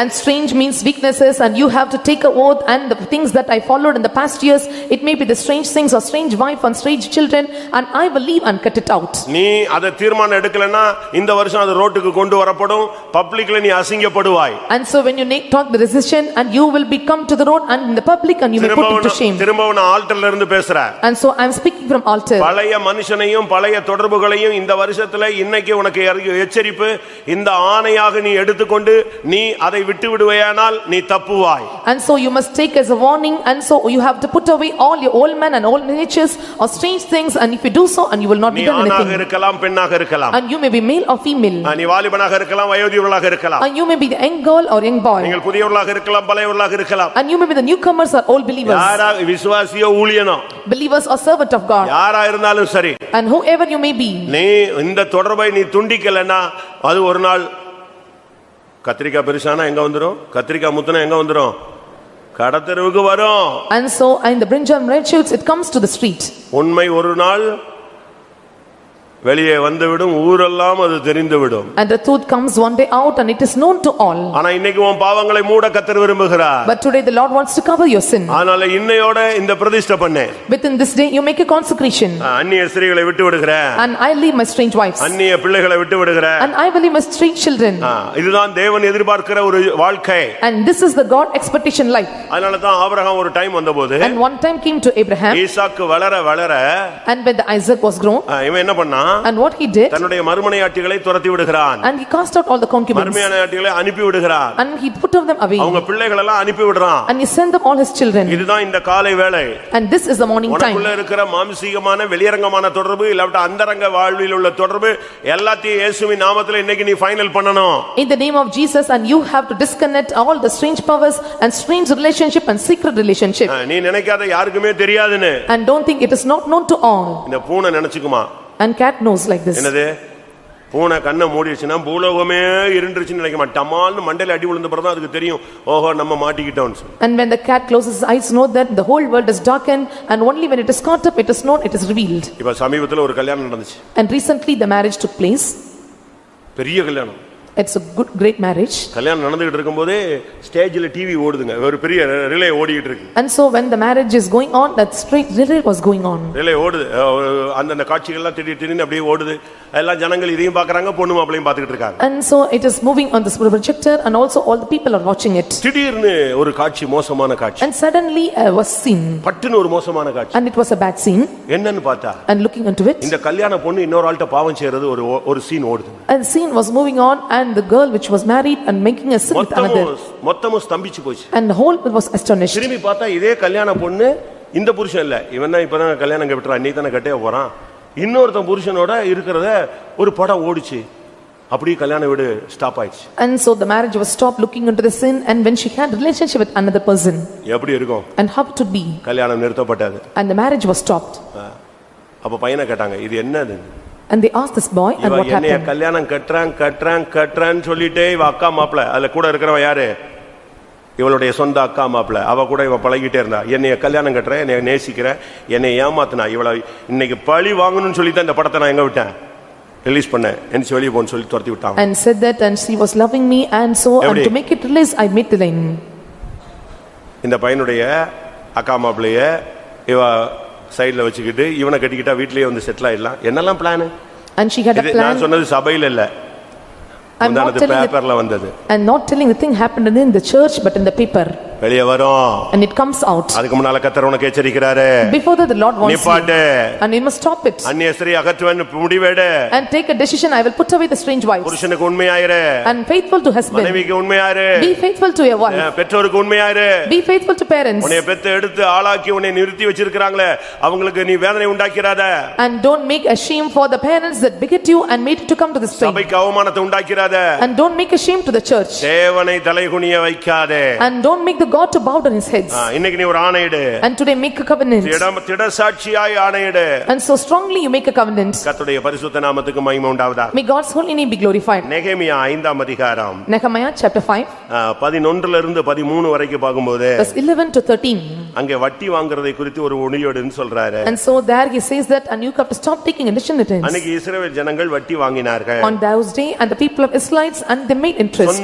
சொந்தக்காரங்கள்ட்ட எல்லாம் வட்டிக்கு வாங்க ஆரம்பிச்சிட்டான். And they started to collect money from the relatives. அந்த வட்டிக்கு பணத்தை கொடுக்கல, திருப்பி கடனை கொடுக்கலன்ன உடனே and when they settled not the debts அவன் சொத்து வீடு வாசல் எல்லா தோட்டம் கீட்டம் எல்லாத்தையும் வாங்கிட்டாங்க. and he took away all his garden and everything. அந்த ஜனங்கள் ரொம்ப கஷ்டப்பட்டாங்க. And the people went under many difficulties. அவங்க நெகேமியாவிட்ட போய் சொன்னாங்க. And they said unto Nehemiah, ஐயா கடன் வாங்குனது உண்மை. it is true they borrowed money. அது வட்டிக்கு தான் வாங்குனது உண்மைதான். And also true that they borrowed money for interest. அடைக்க முடியல, வட்டியும் கொடுக்க முடியல. And they cannot settle the money and give the interest. இப்போ என்ன நடந்துச்சு? And what happened now? வட்டிக்கு பணத்துக்கு சேர்த்து வீடு எடுத்துட்டான். And so altogether they took the house. ஆனாலும் என் கடன் அடையல. And still they could not settle the debts. திராட்சை தோட்டத்தை எடுத்துட்டான். And he took the vineyards. என் நிலத்தெல்லாம் எடுத்துட்டான். And took all my land.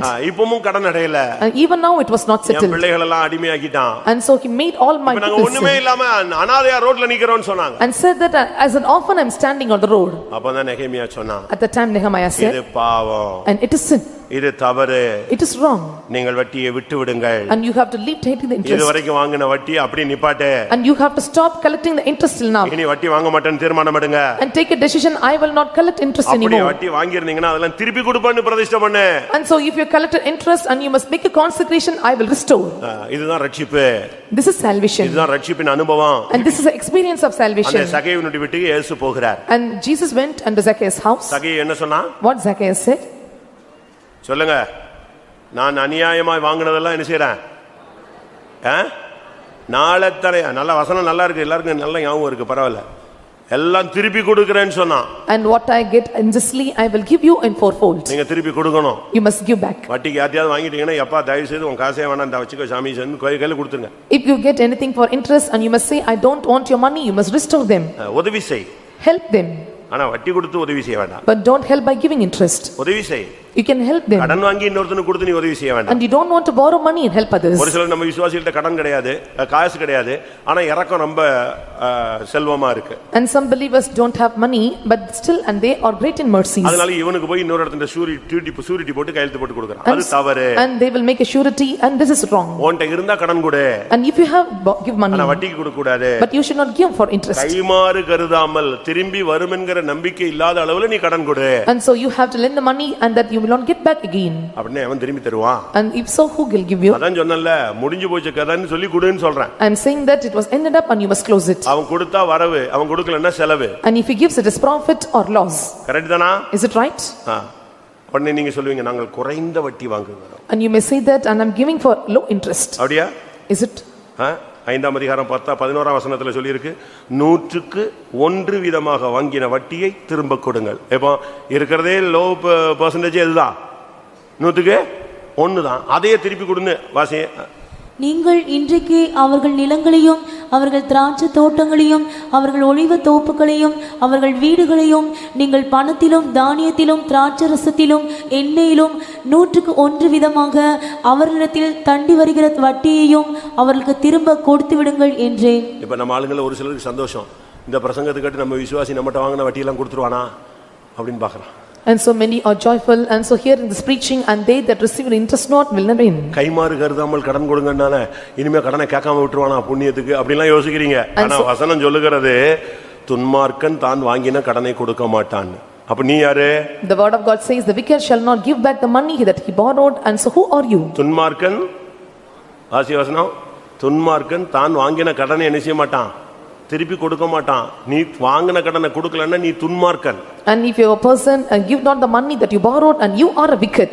நீ வாட்டுக்கு வச்சுக்கிட்டு கர்த்தர் பிரசங்கம் பண்ணிட்டாரு, ஆவியானவர் முதல் வாரத்திலேயே சொல்லிட்டாரு, அப்பா அவ்வளவு கடனை ஓஞ்சி போச்சு அப்படின்ட்டு நீ விசுவாசியை பார்த்துட்டு காலத்தை தூக்கி விட்டுக்கிட்டு எப்படி பிரசங்கம் எப்படி அப்படின்ட்டு போக கூடாது.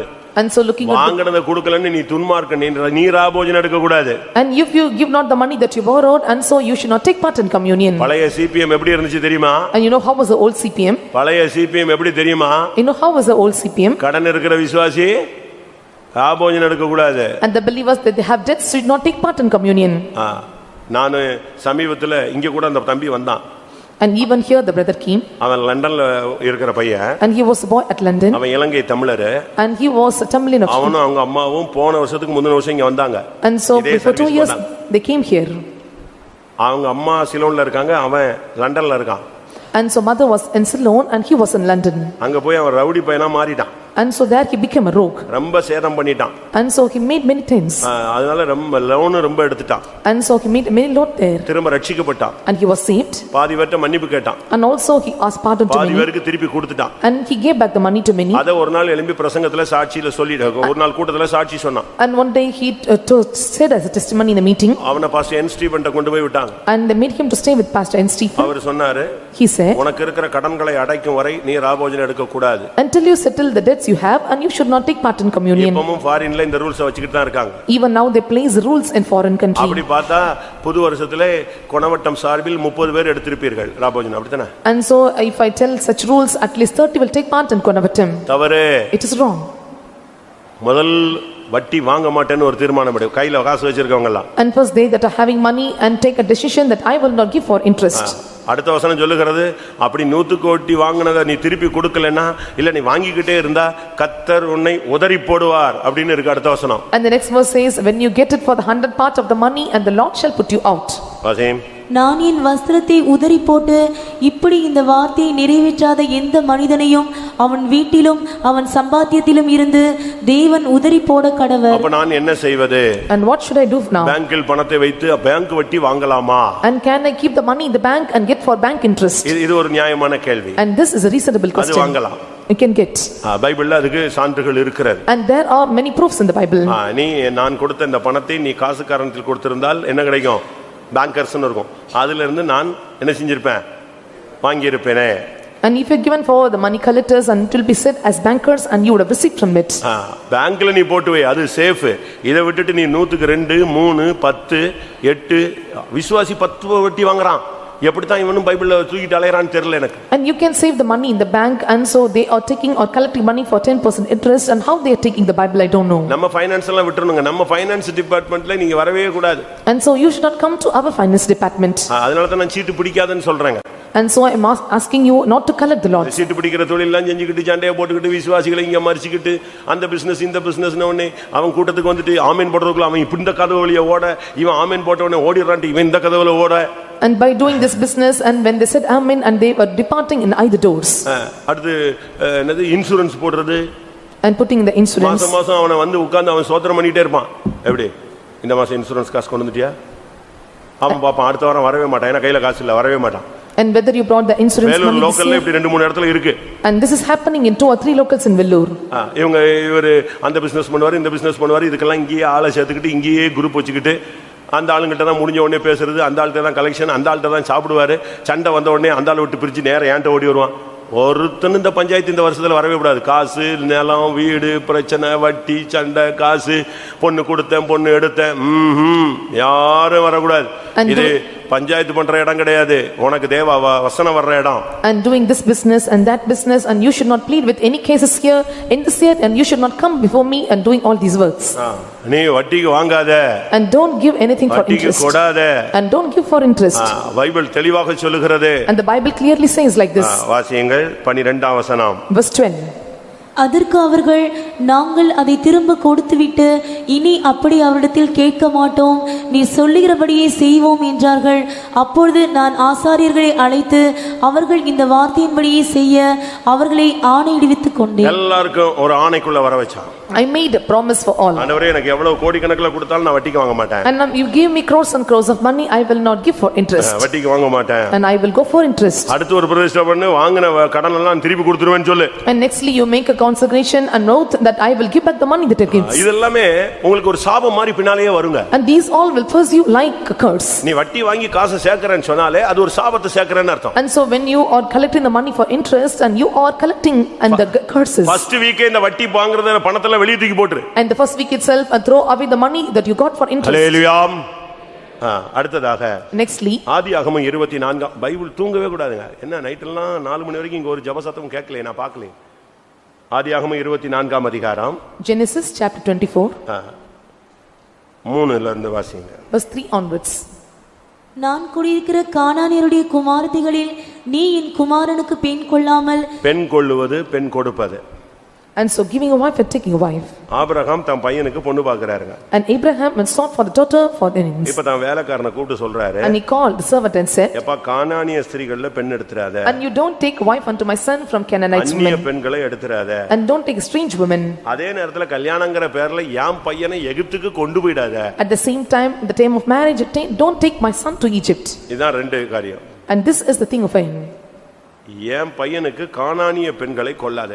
And you should not take unto my son the daughters of Canaanites. ரட்சிக்கப்படாத பெண்ணு அபிஷேகம் பெறாத பொண்ணு என் பையனுக்கு வேண்டாம். And so unsaved daughter, unseen is not needful for my son. இரண்டாவது, Secondly, கல்யாணங்கற பேர்ல என் பையன் எங்க போயிர கூடாது? விக்கிரகத்திட்ட போயிர கூடாது. வேற எங்க போயிர கூடாது? வேற சபைக்கு போயிர கூடாது, பின்மாற்றத்துல போயிர கூடாது, வேற சபைக்கு அப்படி பொண்ணு வீட்டுக்கு போயிர கூடாது அப்படினு சொல்றார். And so in the name of marriage, and he should not go to Egypt or to the idols, that means that they should not go for and the church. இந்த வருஷம் தீர்மானம் எடுங்க, உங்க பையனுக்கோ பொண்ணுக்கோ நீங்க வந்து சத்தியத்துல பெண் எடுப்பேன். In this year you take a decision or determination, and I will take and son or daughter from சரி, நம்ம my son. சபையில கிடைக்கல என்ன பண்றது? If they get not in our church, அபிஷேகம் பெற்ற பையன் எங்கயாவது கிடைக்கானான்னு பாரு. and seek for any anointed person in any other church, அபிஷேகம் பெற்ற பெண்ணு எங்கயாவது கிடைக்குதான்னு பாரு. and seek for any anointed girl in other church, அதுதான் ஃபைனல் அந்த குவாலிஃபிகேஷனா வச்சுக்க. and take that as a final அவன் qualification. ஏஜி சர்ச்சில் இருப்பான், They may be in AG church, Sion பெண்டிகாஸ்ல இருப்பான், in Sion Zion எங்கேயோ Pentecostal church, அபிஷேகம் பெற்ற ஒரு கும்பல்ல கிடப்பான். or they may be in any other assembly, அவள் இருப்பாள், அவன் இருப்பான். and he may there or she may be there. ஒண்ணு உன் பிள்ளைக்கு ஒண்ணு இனிமே ஒருத்தன் பிறந்து வர போறது இல்ல, அப்படிதானே? கரெக்ட் தானே? And so there is no one going to born after. அபிஷேகம் பெற்றதுதான் qualification. Anointing is a qualification. பரலோகம் அவனை அங்கீகரிச்சிருக்கான்னு பாரு. And check whether the heaven deserved it or not. நீ ஒரு தீர்மானம் எடு. And you take a decision. இன்னைக்கு ஒரு தீர்மானம் எடு. And today you take a decision. என் பிள்ளைக்கு என் பையனுக்கு நான் பெண் கொடுத்தாலும் சரி பெண் எடுத்தாலும் சரி சத்தியத்துல நிற்கிறவங்களுக்கு கொடுப்பேன், அபிஷேகம் பெற்றவனுக்கு கொடுப்பேன்னு ஒரு தீர்மானம் எடு. And so you must take a decision, and to my son or a daughter I will give them, and for they that are standing in truth. நியாயாதிபதிகள் 21:1 பாருங்க. When we look unto 21:1 of Judges, இஸ்ரவேலர் மிஸ்பாவிலே இருக்கும்போது நம்மில் ஒருவனும் தன் குமாரத்தியை பென்யமீனருக்கு விவாகம் பண்ணி கொடுப்பதில்லை என்று ஆணையிட்டு இருந்தார்கள். அவங்க ஏற்கனவே பிரதிஷ்டை பண்ணிருக்காங்க, நாங்க யாருக்கும் பொண்ணு கொடுக்கிறது இல்ல. and already they made a consecration, and we give not anyone. 18ஆம் வசனம், நியாயாதிபதிகள் 21:18. 18th verse of 21 Judges. நாமோ நம்முடைய குமாரத்திகளில் அவளுக்கு பெண் கொடுக்க கூடாது, பென்யமீனருக்கு பெண் கொடுக்கிறவன் சபிக்கப்பட்டவன் என்று இஸ்ரவேல் புத்திரர் ஆணையிட்டார்களே என்றார்கள். பென்யமீனருக்கு பெண் கொடுக்கிறவன் யாரு? யாரு? சபிக்கப்பட்டவன். ரொம்ப டஃபா இருக்கும். நீங்க என்னடா ஃபர்ஸ்ட் பிரசங்கமே அடக்க முடக்க போதுன்னா யோசிக்காதீங்க. Cursed be he that giveth a wife to Benjamin. மேல இருந்து தான் வருது. It comes from above. வேதம் சொல்லுகிறது, பெண் கொடுக்க மாட்டேன் என்று தீர்மானித்துக் கொள்ளுங்கள், ஆணையிட்டார்களே. அப்படி கொடுக்கிறவன் சபிக்கப்பட்டவன். ரட்சிக்கப்பட்ட பொண்ணை, அபிஷேகம் பெற்ற பொண்ணை ரட்சிக்கப்படாத எவனுக்கு கையிலையாவது பிடிச்சு கொடுக்காத. மாமா பையன், அக்கா பையன், தெரிஞ்ச பையன் ரோட்ல போனா வந்தான்னு எவனுக்காவது கொடுக்காத. அப்படி எவனுக்காவது கொடுக்கணும்னு ஆசைப்பட்டு அவனை கொண்டு வந்து ஞானஸ்நானம் எடுக்க வைக்காத. And if they are unsaved or not anointed, and please don't give them your daughters or sons to them, and so don't make them to make indulge in such things. கல்யாணத்துக்காக ஒருத்தன் ஞானஸ்நானம் எடுக்க வைக்கிறது, and making it for sake of marriage. நான் எல்லாம் எதுக்கு சொல்றேன்னா, நான் இப்படி எல்லாம் பண்ணி செருப்படி வாங்கியிருக்கேன். And so I am telling this, by doing this, and I was slept for this, அசிங்கப்பட்டிருக்கேன், and I was put to shame. ஒரு பொண்ணுக்காக நான் ஒரு பையனுக்கு ஞானஸ்நானம் கொடுத்து இன்னைக்கு அந்த பொண்ணோட அவன் வாழல, அவன் வெளியே போயிட்டான். அந்த பிள்ளை இருக்கு, அவர் குழந்தைய வச்சுட்டு அனாதை மாதிரி நிக்குது. And so for a girl I gave baptism to the boy, and now she was like an orphan standing in the road. சரி, அந்த பிள்ளைக்கு எப்படியா வாழ்க்கை கிடைச்சா போதுமே நான் செஞ்சேன். I thought that at least have little life or did like அந்த this. பிள்ளைக்கு அழகு இல்ல, And there is no beauty for her, சாயல் நல்லா இல்ல, and no proper countenance, colour இல்ல, and no color. நம்மால அதுதானே தேடுறான், பைத்தியம் பிடிச்ச மாதிரி. And so they were going after this, காசையும் பணத்தையும் அழகையும் தானே தேடுறான். and they were seeking for the color complexion. நல்லா சத்தியத்தை புரிஞ்சுக்கணும், And understand the truth carefully. சொந்தக்காரங்கள இருக்கான், அவன் இருக்கான், இவன் இருக்கான்னு குடியார பையல இருக்கான், கட்டி கொடுத்துறாதீங்க. And seeking for your relatives and such ones, and you should not go after சபையிலேயே them. நீ கல்யாணம் கட்டணும்னாலும் நல்லவனா பார்த்து கொடு. சபையிலேயே 199 பேர் விளங்காதவனா தான் இருக்கான், விளங்காதவளா தான் இருக்கா. And 99 out of 100 in the church, and they are not proper. நான் சொல்றது உங்களுக்கு கஷ்டமா இருக்கும். And what I say, it may be difficult.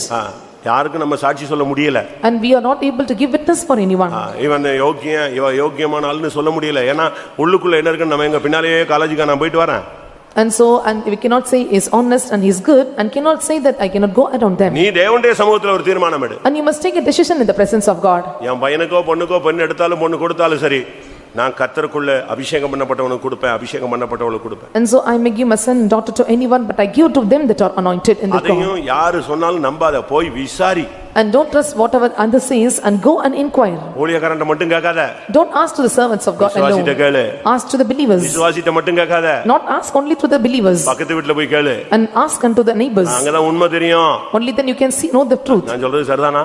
What I say is true or not? Pastor சொல்லிட்டார், உடனே கல்யாணம். பாஸ்டர் என்ன செய்வாரு? அடுத்த வாரம் ட்ரான்ஸ்ஃபர் ஆகி போய்டுவாரு. And pastor said, okay, you will arrange marriage, and the next week he make a transfer. இல்ல, ஒரு சண்டே ஸ்கூல் டீச்சர் தான் கல்வி கொடுத்தேன். சண்டே ஸ்கூல் டீச்சர்னா நான் வானத்துல இருந்து வந்துட்டான். And so you may say that on Sunday school teacher, that they come from above. அதெல்லாம் குவாலிஃபிகேஷன் கிடையாது. That is not your qualification. விசாரி. And inquire. அந்த விசுவாசி சொன்னா இந்த விசுவாசி சொன்னான்னு குதிச்சிராத.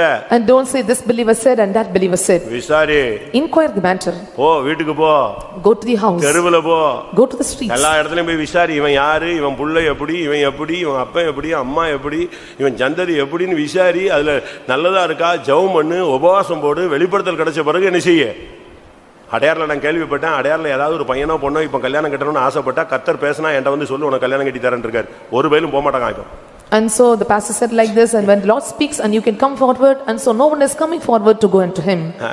நான் சிவகாசியில் இருக்கும்போது When I was at Sivakasi, ஒரு பையன் கல்யாணம் கட்டணும்னு வந்தான். and so one boy came for marriage. அப்போ என்கிட்ட சொன்னாங்க, இவனுக்கு பொண்ணு பாத்துறாதீங்க, இவன் ஏற்கனவே ஊழியத்துக்கு போறேன்ட்டு கொஞ்ச நாள் சென்டர்ல போய் உட்கார்ந்திருந்தான்னு சொன்னாங்க. And they said to me, please don't seek for any girls, because they said that I want to go to ministry, and he was in நான் center. போறதுக்கு முன்னால இவன் ஊழியத்துக்கு போறேன்ட்டு எங்க போய் உட்கார்ந்திருக்கான்? எழுப்புதல்ல சென்டர் ஃபெய்த்ல ஒரு 2 மாசம் இருந்திருக்கான். And before I went there, and he was in revival and went to Center Faith Home and stayed for 2 months. திருப்பி அங்க இருந்து ஜூட் கொடுத்துட்டு வந்துட்டாங்க. And from there he came out. சரியான அபிஷேகத்தில் நிரம்புவாங்க. And he will rightly fill an anointing. பக்கத்துல ஒரு பய உட்கார முடியாது. No one can sit near him. பொடச்சி எடுத்துருவான். And so he they sift him. நல்ல தீர்க்கதரிசி சொல்லுவான், நல்ல பையனா. And he uttered good prophecy. திடீர்னு ஒரு நாள் வந்தான். One day he came suddenly. எனக்கு கல்யாணம் கட்டி வைக்கணும். And so you must do marriage for me. அதுக்கு சில ஊழியக்காரங்க சைட் சப்போர்ட் அவனுக்கு கட்டி வச்சிருங்க. And there were some servants of God, they gave a side support and make a marriage.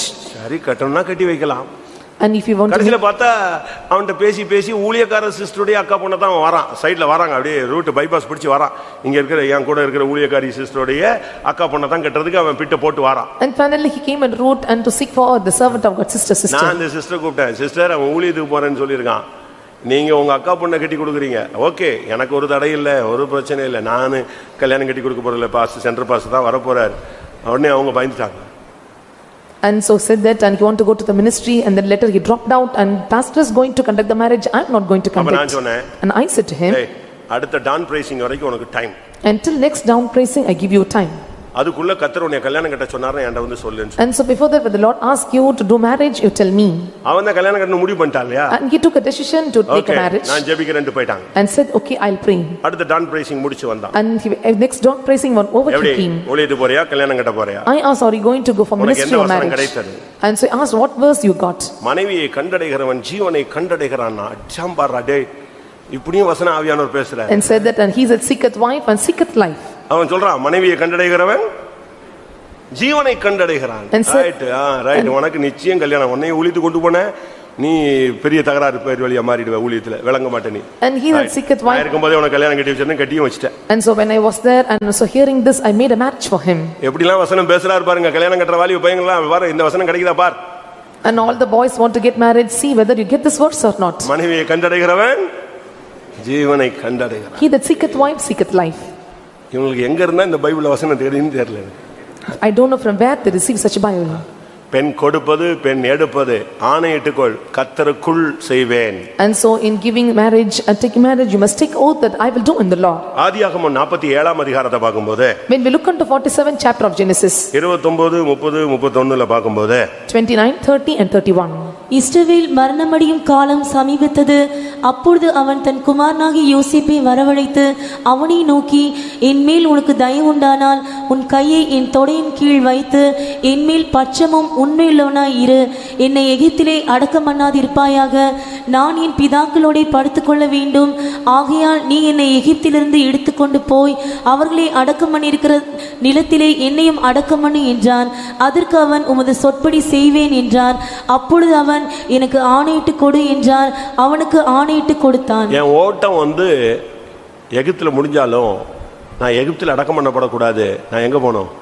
கானான்ல போய் என்னை அடக்கம் பண்ணுன்னு தான் அடக்கத்தை பத்தி முடிவை பத்தி ஒரு ஆணையை யோசேப்பிட்ட யாக்கோபு வாங்கி கொண்டான். And so to Joseph and Jacob got an oath, even my race end at Egypt and you must take me to Canaan. அடக்கம் முக்கியமல்ல, முடிவு முக்கியம். Burying is not important but the end is important. எத்தனையோ பேருக்கு அடக்கமே கிடையாது, எரிச்சிடுறாங்க. என்ன பண்றது? கடல்ல செத்து போயிடுறாங்க. சுனாமில நம்முடைய ஊழியக்காரங்க எல்லாம் எங்க போனாங்கன்னே தெரியாது. அதெல்லாம் அடக்காரான முக்கியமல்ல. And so the burial service is not important because some dies in many accidents and also in tsunami. அடக்காரான முக்கியமல்ல, முடிவு தான் முக்கியம். And the burial service is not important, the end is important. ஆனாலும் அவனுக்கு ஒரு அடக்காரான கானான்ல இருக்கணும்னு ஆசைப்பட்டான். But he had decided to stay in Canaan. ஆதியாகமத்திலே 50ஆம் அதிகாரத்துல பாக்கும்போது When you see in Genesis chapter 50, ஃபைனல்ல யோசேப்பு தன்னுடைய சந்ததியை பார்த்து சொல்றான், நான் செத்து என் உடம்பு அழுகி இங்க போயிட்டா கூட என் எலும்பை எங்க கொண்டு போயிருங்க, கானானுக்கு கொண்டு போயிருங்கன்னு சொல்றான்.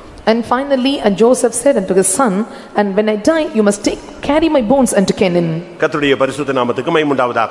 May God's holy name be glorified. நம்முடைய முடிவு ரொம்ப முக்கியமானது. Our end is very important. அதனால தான் நம்முடைய கிறிஸ்தவ மார்க்கத்துல அடக்காரானே ரொம்ப முக்கியப்படுத்துவாங்க. And so they give more importance for the funeral service in Christian religion. மற்ற சபைகள்ல எல்லாம் கல்ற தோட்டம் இருக்கு, நம்முடைய சபையில கல்ற தோட்டம் இல்லன்னு சொல்லி பாதி பேர் நம்ம சபைக்கு வரவே மாட்டேங்கறாங்க. And so many of them they are not coming because we don't have symmetry, but other congregation they have it. இயேசுவுக்கு திடீர்னு கல்ற தோட்டம் இல்ல, ஆனா டக்குன்னு ஒரு புது கல்ற தோட்டம் கிடைச்சது. உனக்கும் கிடைக்கும், கட்டாயம் எங்கயாவது வச்சிருவான். வைக்க கவர்மெண்ட் ஒத்துக்காது, எங்கேயாவது உனக்கு அடக்கம் நடக்கும். அதனால அடக்கத்தை பத்தி நீ பயப்படாத. And don't feel or don't worry about burial service, and somewhere they will place you. உன்னுடைய முடிவு எப்படி இருக்குன்னு பாரு. See how is your end. என்னுடைய முடிவு நீதிமான் முடிவு போல இருக்கணும். My end is like the end of righteous. இந்த வருஷத்துல என் முடிவு இருக்குன்னு சொன்னா என் முடிவு பரிசுத்தமா இருக்கணும். If I have end in this year, it must be holy. ஆண்டவர் யாக்கோபை பயந்து எகிப்துக்கு போக பயந்து வரும்பொழுது ஆண்டவர் அவனுக்கு சொன்னாரு, உன் கண்களை யோசேப்பு மூடுவான், பயப்படாதன்னு சொல்லி கொடுத்தார். And so when the Jacob feared about moving to the ends and said, and your eyes will be closed by Joseph. அதே போல யோசேப்பு யாக்கோபின் கண்களை மூடினான், அவனுடைய ஓட்டம் முடிந்தது. Likewise Joseph came and closed his eyes and his பரிசுத்தத்துல உன் ஓட்டம் முடியணும். And you must end your race in holiness. உன்னுடைய துவக்கம் அற்பமா இருந்தாலும் முடிவு சம்பூர்ணமா இருக்கணும். And though your beginning may be fair, but your end must be perfect. உன்னுடைய அடக்கம் மகிமையா இருக்கும். And your burial must be glorious. நீ அடக்கத்தை பத்தி கவலையே படாத. And don't worry about your burying. உன் அடக்கத்துக்கு மனுஷனே வராட்டாலும் தெய்வம் வருவாரு. And even man cannot come for burial service, but God comes. மோசேனுடைய அடக்காராதனைக்கு எத்தனை மனிதர்கள் போனாங்க? And how many went to the burial service of Moses? யாக்கோபினுடைய அடக்காராதனையை பாத்தீங்கன்னா மினிஸ்டர்ஸ்லாம் தோற்றுப்போம், அவ்வளவு பெரிய அடக்காராதனை. And looking unto the burial service of Jacob, and even the ministers fail in his skin. யோசேப்பு தன் தகப்பனுக்கு பண்ணின அந்த ஆணைய சத்தியத்தை நிறைவேற்றினான். And Joseph fulfilled the swear or oath he took unto God. எல்லாம் முழு எகிப்தும் போன மாதிரி இருந்துச்சு. And it was like whole Egypt went there. எத்தனை ரதங்கள், எத்தனை குதிரை, How many chariots and how many horses? ஆதியாகமம் 50ஆம் அதிகாரம் Genesis chapter 15 8ஆம் வசனம் 9ஆம் வசனம். verse 9. யோசேப்பின் வீட்டார் யாவரும் அவன் சகோதரரும் அவன் தகப்பன் வீட்டாரும் அவனோட கூட போனார்கள். தங்கள் குழந்தைகளையும் தங்கள் ஆடு மாடுகளை மாத்திரம் கோசே நாட்டிலே விட்டு போனார்கள். ரதங்களும் குதிரை வீரரும் அவனோட போனதினால் பரிவார கூட்டம் மிகவும் அதிகமாயிருந்தது. எப்படி பயங்கரமான கூட்டம். நான் அண்ணா நகர்ல இருக்கும்போது When I was at Anna Nagar, ஒரு ஐயா இறந்துட்டாரு. one brother died. இந்த அண்ணா நகர் விசுவாசிகள் எல்லாம் hitech. And all the Anna Nagar believers, and they were எல்லாம் ஹைடெக் பாத்தீங்க. and they were high-tech parties. அதனால செத்தா அப்படி தலையை காட்டி ஓடி போயிடுவாங்க. And if they die, and they will take the heads. நான் சொன்னேன், I said to them, இன்றைக்கு ஆராதனை முடிந்த பின்பு 3 மணிக்கு இந்த கிராமத்தில் வைத்து இந்த அடக்காராதனை நடைபெறும். At the end of the service at 3 o'clock in this particular village, and this burial service will be conducted. நீங்கள் செத்தால் விசுவாசிகள் வர வேண்டும் என்று விரும்பினவர்கள் இந்த அடக்காராதனைக்கு வரும்படி கேட்டுக்கொள்கிறேன். And if you die, if you are believers, I am asking you to come for the service. நீ செத்தா 4 பேராவது வரணும்னு ஆசைப்பட்டேன்னா இந்த அடக்காராதனைக்கு வான்னு சொன்னேன். And said that if you decide that if you die, for must come to your service, you come and partake part. பாத்தீங்கன்னா 300 400 பேர் கூட்டம், ஒரு 10 30 காரு. அந்த ஊர்க்காரங்க மிரண்டு போயிட்டாங்க. என்னடா இந்த ஐயா ஒரு பைத்தியக்கார மாதிரி இந்த ஆளு சுத்திட்டு கோயிலுக்கு சுத்திட்டு இருந்தா, கடைசி இவன் செத்து போனதுக்கு ராஜ மரியாதை. And nearly 300 to 400, and they came to the spot with car, and they all in the city thought that, and so he was like a poor man, but many took part in this meeting. இந்த வருஷம் விருந்து வீட்டுக்கு போவதை பார்க்கிலும் அங்க போய் எல்லா மனுஷனும் எப்படி இருந்தான், அவங்க எப்படி செத்தாங்க, அவங்களுடைய வாழ்க்கை எப்படி இருந்தது, கர்த்தர் அவர்களோடு எப்படி இடைப்பட்டார், அவங்க கர்த்தரோடு எப்படி நடந்தாங்கங்கறதை நீங்க புரிஞ்சுக்கணும். And more than going to the house of feast, and you must take part in the feast, and so you must see and how they ended their race and how they lived life. கடைசியாக நெகேமியா 10ஆம் அதிகாரம். And finally Nehemiah chapter 10 28ஆம் வசனம். verse 28. ஜனங்களில் மற்றவர்களாகிய ஆசாரியரும் லேவியரும் வாசல் காவலரும் பாடகரும் நிதனமியரும் தேசங்களின் ஜனங்களை விட்டு பிரிந்து விலகி தேவனுடைய நியாயப்பிரமாணத்துக்கு திரும்பின அனைவரும் அவர்கள் மனைவிகளும் அவர்கள் குமாரரும் அவர்கள் குமாரத்திகளுமாகிய அறிவும் புத்தியும் உள்ளவர்கள் எல்லாரும் தங்கள் பெரியவர்களாகிய தங்கள் சகோதரோடு கூடிக்கொண்டு தேவனுடைய தாசனாகிய மோசையை கொண்டு கொடுக்கப்பட்ட தேவனுடைய நியாயப்பிரமாணத்தின்படி நடந்து கொள்வோம் என்றும் எங்கள் ஆண்டவராகிய கர்த்தரின் கற்பனைகளையும் சகல நீதி நியாயங்களையும் கட்டளைகளையும் எல்லாம் கைக்கொண்டு அவைகளை செய்வோம் என்றும் நாங்கள் எங்கள் குமார்த்திகளை தேசத்தின் ஜனங்களுக்கு கொடாமலும் எங்கள் குமாரருக்கு அவர்கள் குமார்த்திகளை கொல்லாமலும் இருப்போம் என்றும். பாருங்க, இப்படி வரிசையா அவங்க பிரதிஷ்டை பண்றாங்க. And so like this, and they made the consecration one by one. 31ஆம் வசனம் கடைசி பகுதி சொல்லுகிறது, என்று ஆணையிட்டு பிரமாணம் பண்ணினார்கள். And 31st verse they say that, and they made oath unto God. முழு குடும்பங்களும் நின்னு அவங்க பிரதிஷ்டை பண்ணாங்க. As the whole family, and they made a covenant. பிரமாணத்தை கைக்கொள்வோம். And we will follow the laws. அந்த தீம் அதுதான். And that is the theme here. பிரமாணங்களையும் சகல நீதிகளையும் கட்டளைகளையும் கற்பனைகளையும் கைக்கொண்டு அவைகளின்படி செய்வோம் என்று ஆணையிட்டு பிரமாணம் பண்ணினார்கள். And so they made oath saying that, and we will observe all the commandments of the Lord of God and his judgments and statutes. முழு பலத்தோடு நாங்கள் கர்த்தருடைய வசனங்களை கைக்கொள்வோம். And we will seek the word of God with all our strength. அதுதான் தேவன் அவர்களிடத்தில் எதிர்பார்த்த ஒரு வாழ்க்கை. And that is the God expected life in them. அதே மாதிரி அவங்க அவ்வளவும் செஞ்சாங்க. And they did the same. அடுத்த வசனம் சொல்லுகிறது, அவங்க எல்லாரும் பிரதிஷ்டை பண்ணி தீர்மானம் எடுத்து பலிகளை செலுத்த ஆரம்பித்தார்கள். And the next verse says, and they took offerings and things, and they made God to இதுதான் God. தேவன் எதிர்பார்க்கிற கடைசி பிரதிஷ்டை. And this is the final expectation the Lord ஆண்டவரே, expects. உம்முடைய பிரமாணத்தை கைக்கொள்வோம். And we will follow your laws. பிரமாணம்னா என்ன? And what are commandments? பிரமாணம் என்பது சத்தியம். And the laws of commandment is truth. உபதேசம், Doctrines. உபதேசம் தான் சட்டம். And doctrines are laws. சபைக்குன்னு ஒரு உபதேசம் இருக்கிறது. And there are doctrines for the church. அதுதான் சட்டம். And that is law.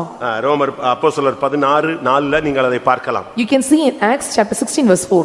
உபதேச சட்டத்துக்கு கீழ்ப்படிந்ததினால் ஸ்தோத்திரம். And so praise the Lord for obeying to the laws of God. கிறிஸ்தவ வாழ்க்கைக்கு ஒரு சட்டம் இருக்கிறது. And there are laws for the Christian life. சட்டத்தின்படி யுத்தம் பண்ணாவிட்டால் ஒருவன் முடிசூட்டப்படான். And so if you not according to the law, and he will not be crowned.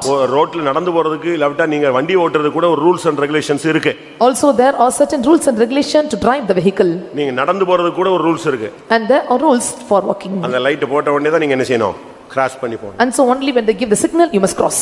Light போட்ட உடனே தான் நீங்க மூவ் பண்ணி போகணும். Only when the signal comes you can move to the other part. நம்முடைய நாட்டுல எல்லாம் ரைட் ஹேண்ட் டிரைவ், அங்கெல்லாம் நம்முடைய எல்லாம் லெஃப்ட், அவங்கெல்லாம் ஃபாரின்ல எல்லாம் ரைட் ஹேண்ட் டிரைவ்.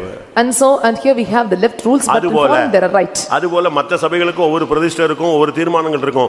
நம்ம சபைக்கு உபதேசம் தான் சட்ட திட்டம். And likewise the other congregation they may have different rules and laws, but we have from. இந்த சட்ட திட்டத்துக்கு கீழ்ப்படிவேன் என்று நீ உன்னை ஆணையிட்டுக்கொள். And you have to take an oath, and I will obey all the commandments and laws. இந்த ஆணையின்படில நடக்கிறதுக்கு எந்த நஷ்டம் வந்தாலும் நீ அதை பார்க்கவே கூடாது. And whatever losses you may face by walking in these commandments you should not count it. 15ஆம் சங்கீதம் என்ன சொல்லுகிறது? What 15th Psalm say? யார் கர்த்தருடைய பர்வதத்தில் ஏறுவான்? Who shall ascend to the hill of the Lord? யார் கர்த்தருடைய கூடாரத்தில் தங்குவான்? And he shall dwell in the tents. ஆணையிட்டதில் தனக்கு நஷ்டம் வந்தாலும் தவறாமல் அதை செயல்படுத்துகிறவன் தான் கர்த்தருடைய பர்வதத்தில் ஏற முடியும். And so only and he that taketh oath and things and get up unto clouds. ஆணையினுடைய சத்தியம் என்ன? And what is the truth of taking the எந்த oath? ஒரு ஆணையும் வாயோடு நிறுத்தக்கூடாது. And you should not stop with your mouth. எந்த உடன்படிக்கையும் வாயிலே நின்றக்கூடாது. And you should not make any covenant stopping in your mouth. Bible என்ன சொல்லுகிறது? What does the Bible say? எந்த ஆணையும் ஆத்துமாவை உட்படுத்தக்கூடியது. And so any covenant it indulges your soul. என்னாகமம் 30:2 அந்த கடைசியா பார்க்கலாம். And 32 of Numbers. ஒருவன் கர்த்தருக்கு யாதொரு பொருத்தனை பண்ணினாலும் அல்லது யாதொரு காரியத்தை செய்யும்படி ஆணையிட்டு தன் ஆத்துமாவை நிபந்தனைக்கு உட்படுத்தி கொண்டாலும். ஆத்துமாவை நிபந்தனைக்கு உட்படுத்துவதுதான் ஆணை. And binding the soul for a bond is oath. அதுல மாற்றமே முடியாது. No change in it. எல்லாரும் கண்களை மூடுவோம். Let us all close our eyes. இந்த வருஷம் ஆண்டவர் வருவாரானால் அவரோடு கூட உடன்படிக்கை பண்ணினவர்களை சேர்த்துக்கொள்ள வருவார். In this year if God comes and he will gather they that made covenant with him. இந்த வருஷம் நம்முடைய ஓட்டம் முடியுமானால், In this year if we end our race, இயேசு வருவாரானால், if Jesus comes, பலியினாலே அவரோடு கூட உடன்படிக்கை பண்ணின ஆணையிட்ட பரிசுத்தவான்களாய் நாம் இருந்தால் நம்மை அவர் கூட்டி சேர்ப்பார். And so if we are the saints made a covenant with him by sacrifice, and he shall gather us. எல்லாரும் பைபிளை மூடுவோம், கண்களை மூடுவோம், முழங்கால் படியிடுவோம். Let us all close இன்றைக்கு நீங்கள் இந்த 7 விதமான பொருத்தனை பண்ண வேண்டும். And let us all close our eyes, bend our knees and look on it and the week of ஒன்றே முழு மனதோடு கர்த்தரை தேடுவேன். And I will seek God with all my heart. அவரை பின்பற்றி நடப்பேன். I will follow him. கர்த்தரையே சேவிப்பேன். I will serve God alone. முழங்கால் போட்டு சொல்லுங்க பார்க்கலாம். Bend your knees and say this. Hallelujah, hallelujah, hallelujah, hallelujah, hallelujah. Amen, amen, amen. நீ இந்த பிரதிஷ்டை பண்ணி பாரு, இந்த வருஷம் உனக்கு யுத்தமே இருக்காது. Do this consecration, there will not be any war in this year. இந்த வருஷம் முழுவதும் உனக்கு இளைப்பாறுதல். You shall have rest throughout this year. எத்தனை பேருக்கு அப்படி வேணும்? How many are need of this? இந்த வருஷம் ஸ்மூத்தா ரன் பண்ணனும் அப்படினு ஆசைப்படுறவங்க கை வைத்துங்க. And how many are telling that smoothly I must run this year? போதும், நாம் பிரச்சனை, போராட்டம், கலக்கம், துக்கம், இப்படி போராடி போராடி முடிஞ்சு போச்சு என் வாழ்க்கை, இனிமே அது வேண்டான்னு சொன்னீனா இன்னைக்கு சத்தியத்துக்கு தேவனுக்கு முன்னால நீ ஒரு ஆணையிடு. And say, Lord, I trust people to stop for all my troubles and problems, and when you say so, you are making an oath to God. முழு மனதோடு என் தேவனை தேடுவேன். I will serve God with all my heart. நானும் என் பிள்ளைகளும் என் சந்ததியும் கர்த்தரையே தேடுவோம். சொல்லுங்க பார்க்கலாம் வாயை திறந்து. And so myself and my children will seek our Lord. ஆமென். ஒன்று, முழு மனதோடு கர்த்தரை தேடுவேன். And with all my heart I will seek him. ஒரு ஜெப ஆவி உனக்குள்ள வரும். And the spirit of prayer come upon you. அதிகாலையில் தேவனை நோக்கி நீ தேடுவாய். And ye shall seek unto God. இரண்டாவது, Secondly, நான் மிஸ்பாவுக்கு செல்வேன். I go to Mizpah. என்ன பிரச்சனைனாலும் கர்த்தருடைய சந்நிதியில கர்த்தருடைய வீட்ல போய் விழுவேன். And whatever problems, I go to the presence of God and fall in his presence. ஆகாமிய கூடாரங்களில் தங்குவதை பார்க்கிறோம். And more than staying in the tents of the wicked, உம்முடைய ஆலயத்தின் பிரகாரங்களில் தங்குவது நல்லது. it is good for me to stay in the courts of your home. எத்தனை பேர் அப்படி தீர்மானம் எடுக்கிறீங்க? How many are taking this oath? இந்த வருஷத்துல நான் அந்நிய வல்லமைகளோடு தொடர்பை துண்டித்து விடுகிறேன். In this year I disconnect the relationship with strange powers. அந்நிய அக்கினி வேண்டாம். Don't want strange fire. அந்நிய மனுஷன் மனுஷி வேண்டாம். And you don't want strange man and woman. எந்த தெய்வீகத்துக்கு புறம்பான எந்த பழக்க வழக்கமும் வேண்டாம். You don't want any habits and contrary to divine natures. எந்த பலவீனமும் எனக்கு வேண்டாம். I don't want any weakness. தூக்கி போடு, உதறி போடு. And cast it away and shook it away. எத்தனை பேர் அப்படி தீர்மானம் எடுக்கிறீங்க? And how many are taking this decision? அந்நிய வல்லமைகளை நான் துரத்துகிறேன். I cast away the strange powers. அன்னைக்கு அந்த சமாரியா ஸ்திரீ என்ன சொன்னா? And what the Samaritan woman said on the எனக்கு day? 5 புருஷர் 6 புருஷன் 7 புருஷன் சொன்னா. Said, I have 6 to 7 husbands. இயேசுவிடம் பேசின பொழுது அதுக்கெல்லாம் ஒரு முடிவு வந்து விட்டது. When she spoke to Jesus, there came an end for everything. நாலாவது, Fourthly, வட்டிக்கு வாங்க மாட்டேன். I will not get money for interest. வட்டிக்கு கொடுக்க மாட்டேன். I will not give for interest. வாங்கின கடனை கொடுத்துருவேன். I will settle up the money that I borrowed. யாரெல்லாம் வட்டிக்கு வாங்கணும்னு நான் திரும்பி கொடுத்துருவேன். And to whom I got the for interest, I give ஒரு back. காசு கூட நான் வட்டிக்கு கொடுக்க மாட்டேன் ஆண்டவரே. I will not spend any money for interest. தீர்மானம் எடு, உன் சந்ததி நிலைக்கும். And take a decision, he shall receive the generation. அந்நியர்களுக்கு என் பெண்ணை கொடுக்க மாட்டேன், பெண்ணை எடுக்க மாட்டேன். I will not give my daughter or take my daughter Erin. அந்நியர்களுக்கு பெண் கொடுப்பவன் எடுப்பவன் சபிக்கப்பட்டவன். Cursed is the man that giveth for a strange man away. எத்தனை பேர் தீர்மானம் எடுக்கிறீங்க? How many are taking decision? ஆமென். அவர் ஒருவனை அல்லவா படைத்தார். He created one. ஆவி அவரிடத்தில் பரிபூர்ணமாய் இருந்தது. And the spirit is perfect in him. பின்ன ஏன் ஒருவனை படைத்தார்? Then why he created one? தேவ பக்தியுள்ள சந்ததியை பெறும்படித்தானே. And to beget a godly seed or generation. உன் சந்ததி தேவ பக்தியுள்ள சந்ததியாய் மாறணும். Your generation must be a godly உன் generation. சந்ததி கர்த்தருடைய கோத்திரமாய் மாறணும். And your generation must be the tribe of உன் God. சந்ததி கர்த்தரை சேவிக்கணும். Your generation must serve God. அந்நியர்களோடு சம்பந்தம் கலக்க மாட்டேன்னு தீர்மானம் எடு. Take a decision, I will not mingle with strangers. என்னுடைய அடக்கம் பரிசுத்தவான்களுடைய கையில இருக்கணும். My burial service with my saints of God. என்னுடைய ஓட்டம் ஜெயமாய் முடியணும். My end must reign N victoriously. கண்களை யோசேப்பு மூடணும். My eyes must be closed with Joseph. நீதிமான் மரிப்பது போல் நான் மரிக்கணும். I must die like a righteous die. என்னுடைய முடிவு சமாதானமாய் இருக்கணும். My end must be peace.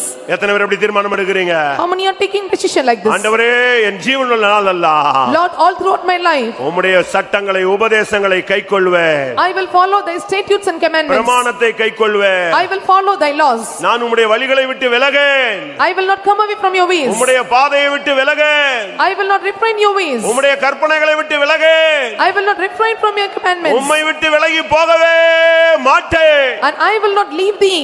எத்தனை பேர் அப்படி சொல்லுகிறீர்கள்? How many are saying this? இந்த ஆணையை எடுத்துக்கொண்டவர்களுக்கு And they that taken this oath, கர்த்தர் ஒரு கிருபை தரப்போகிறார். and the Lord is going to give them grace. நீ வசனம் கேட்ட உடனே When you hear the word of God, உந்துதல் அடைந்து and so தூண்டுதல் அடைந்து this, வசனத்துக்கு கீழ்ப்படிந்து இந்த பிரதிஷ்டை பண்ற.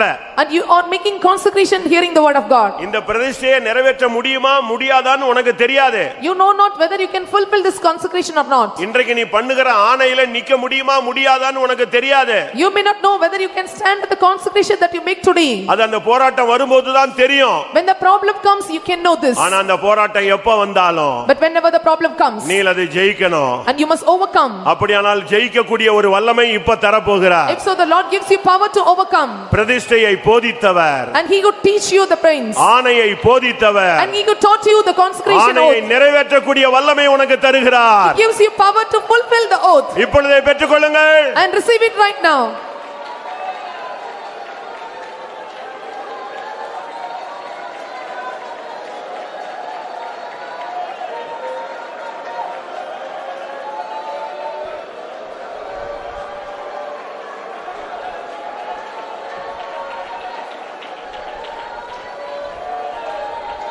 ஆமென். இந்த பிரதிஷ்டையில ஒரு சில பாயிண்ட் எனக்குரியதுன்னு சொல்றவங்க கை வைத்துங்க. இந்த பிரதிஷ்டையில் ஒரு சில காரியங்கள் எனக்குரியது அப்படின்னு எடுத்துக்கொண்டவங்க கை வைத்துங்க. And those who say that and this consecration and some points belong to me, lift up your hands. இல்ல அநேக காரியங்கள் எனக்குரியதுன்னு சொல்றவங்க கை வைத்துங்க. Or those who say and many belong to me, lift up your hands.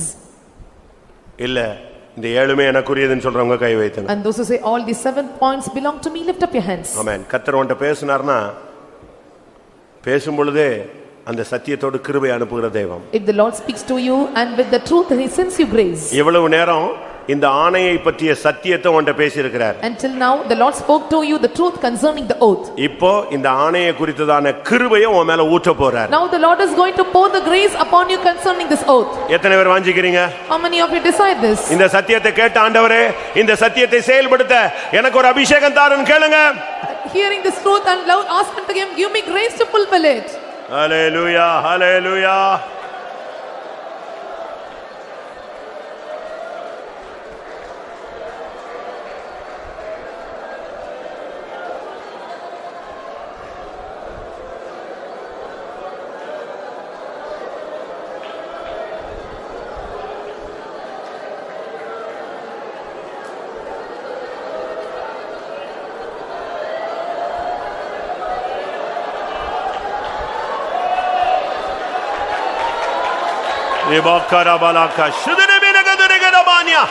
இந்த வசனத்தின்படி ஜீவிக்கக்கூடிய ஒரு அபிஷேகம் வல்லமை கிருபை ஆவி இறங்கட்டும்.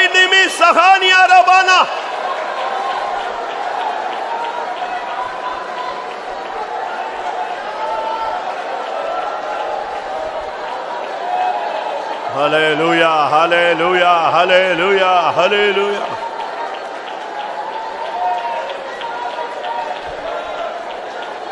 ஆமென்.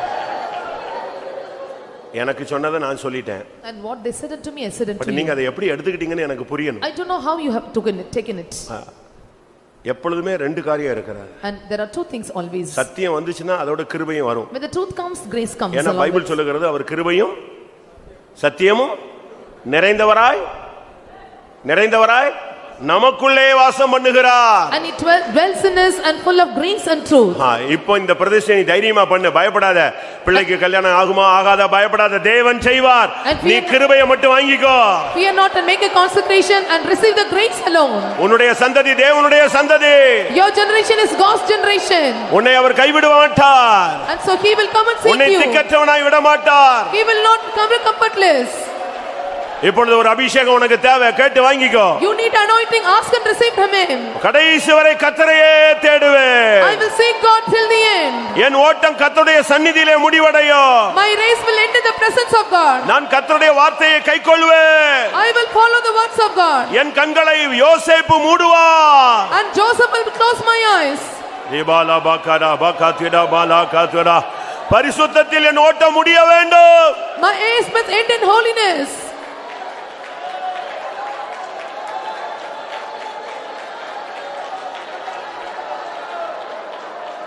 ஆமென்.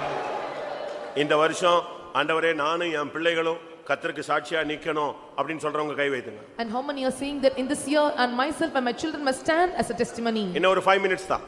5 more minutes. எனக்கு என்னுடைய பிரசங்கத்தினுடைய பாலிசியில எனக்கு ஆவியானவர் சொல்லி கொடுத்தது என்னன்னா, பிரசங்கத்தை அப்படி நிப்பாட்ட முடியாது. மொட்டையா நிறுத்தினா அவன் எம்டியா போயிடுவாங்க. ஏன்னா கேட்டு கேட்டு கேட்டு தன்னை அப்படியே ஆயத்தப்படுத்தி இருக்கிற மனுஷனுக்கு ஒரு மழை பெஞ்சாதான் அந்த விதைச்ச வசனம் முளைக்கும். What is the policy of my preaching? And they that hear the word of God only when the rain showers and it starts to sprout. இப்போ இவ்வளவு நேரம் கஷ்டப்பட்டு உழுது கிழுது அப்படியே அழகா விதைய விதைச்சிருக்கு வசனத்தை. இது கல்லுக்குள்ள போயிடக்கூடாது, முள்ளுக்குள்ள போயிடக்கூடாது, வழியில போயிடக்கூடாது. அதுக்கு தான் ஒரு வசனம், ஒரு மழை பொழியட்டுமே, வசனம் இப்பமே துளிர்க்கட்டுமே. And so let the rain showers, let the word of God springs up. ரிபாகடா பகதிடா பகதிடா நியாரபானா. Hallelujah.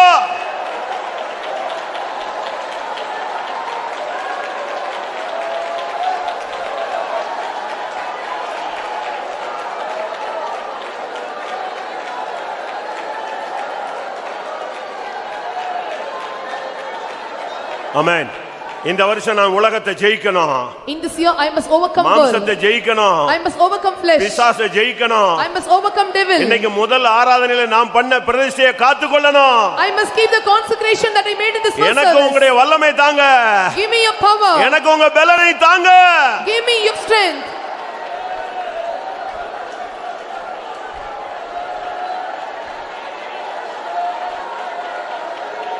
Amen.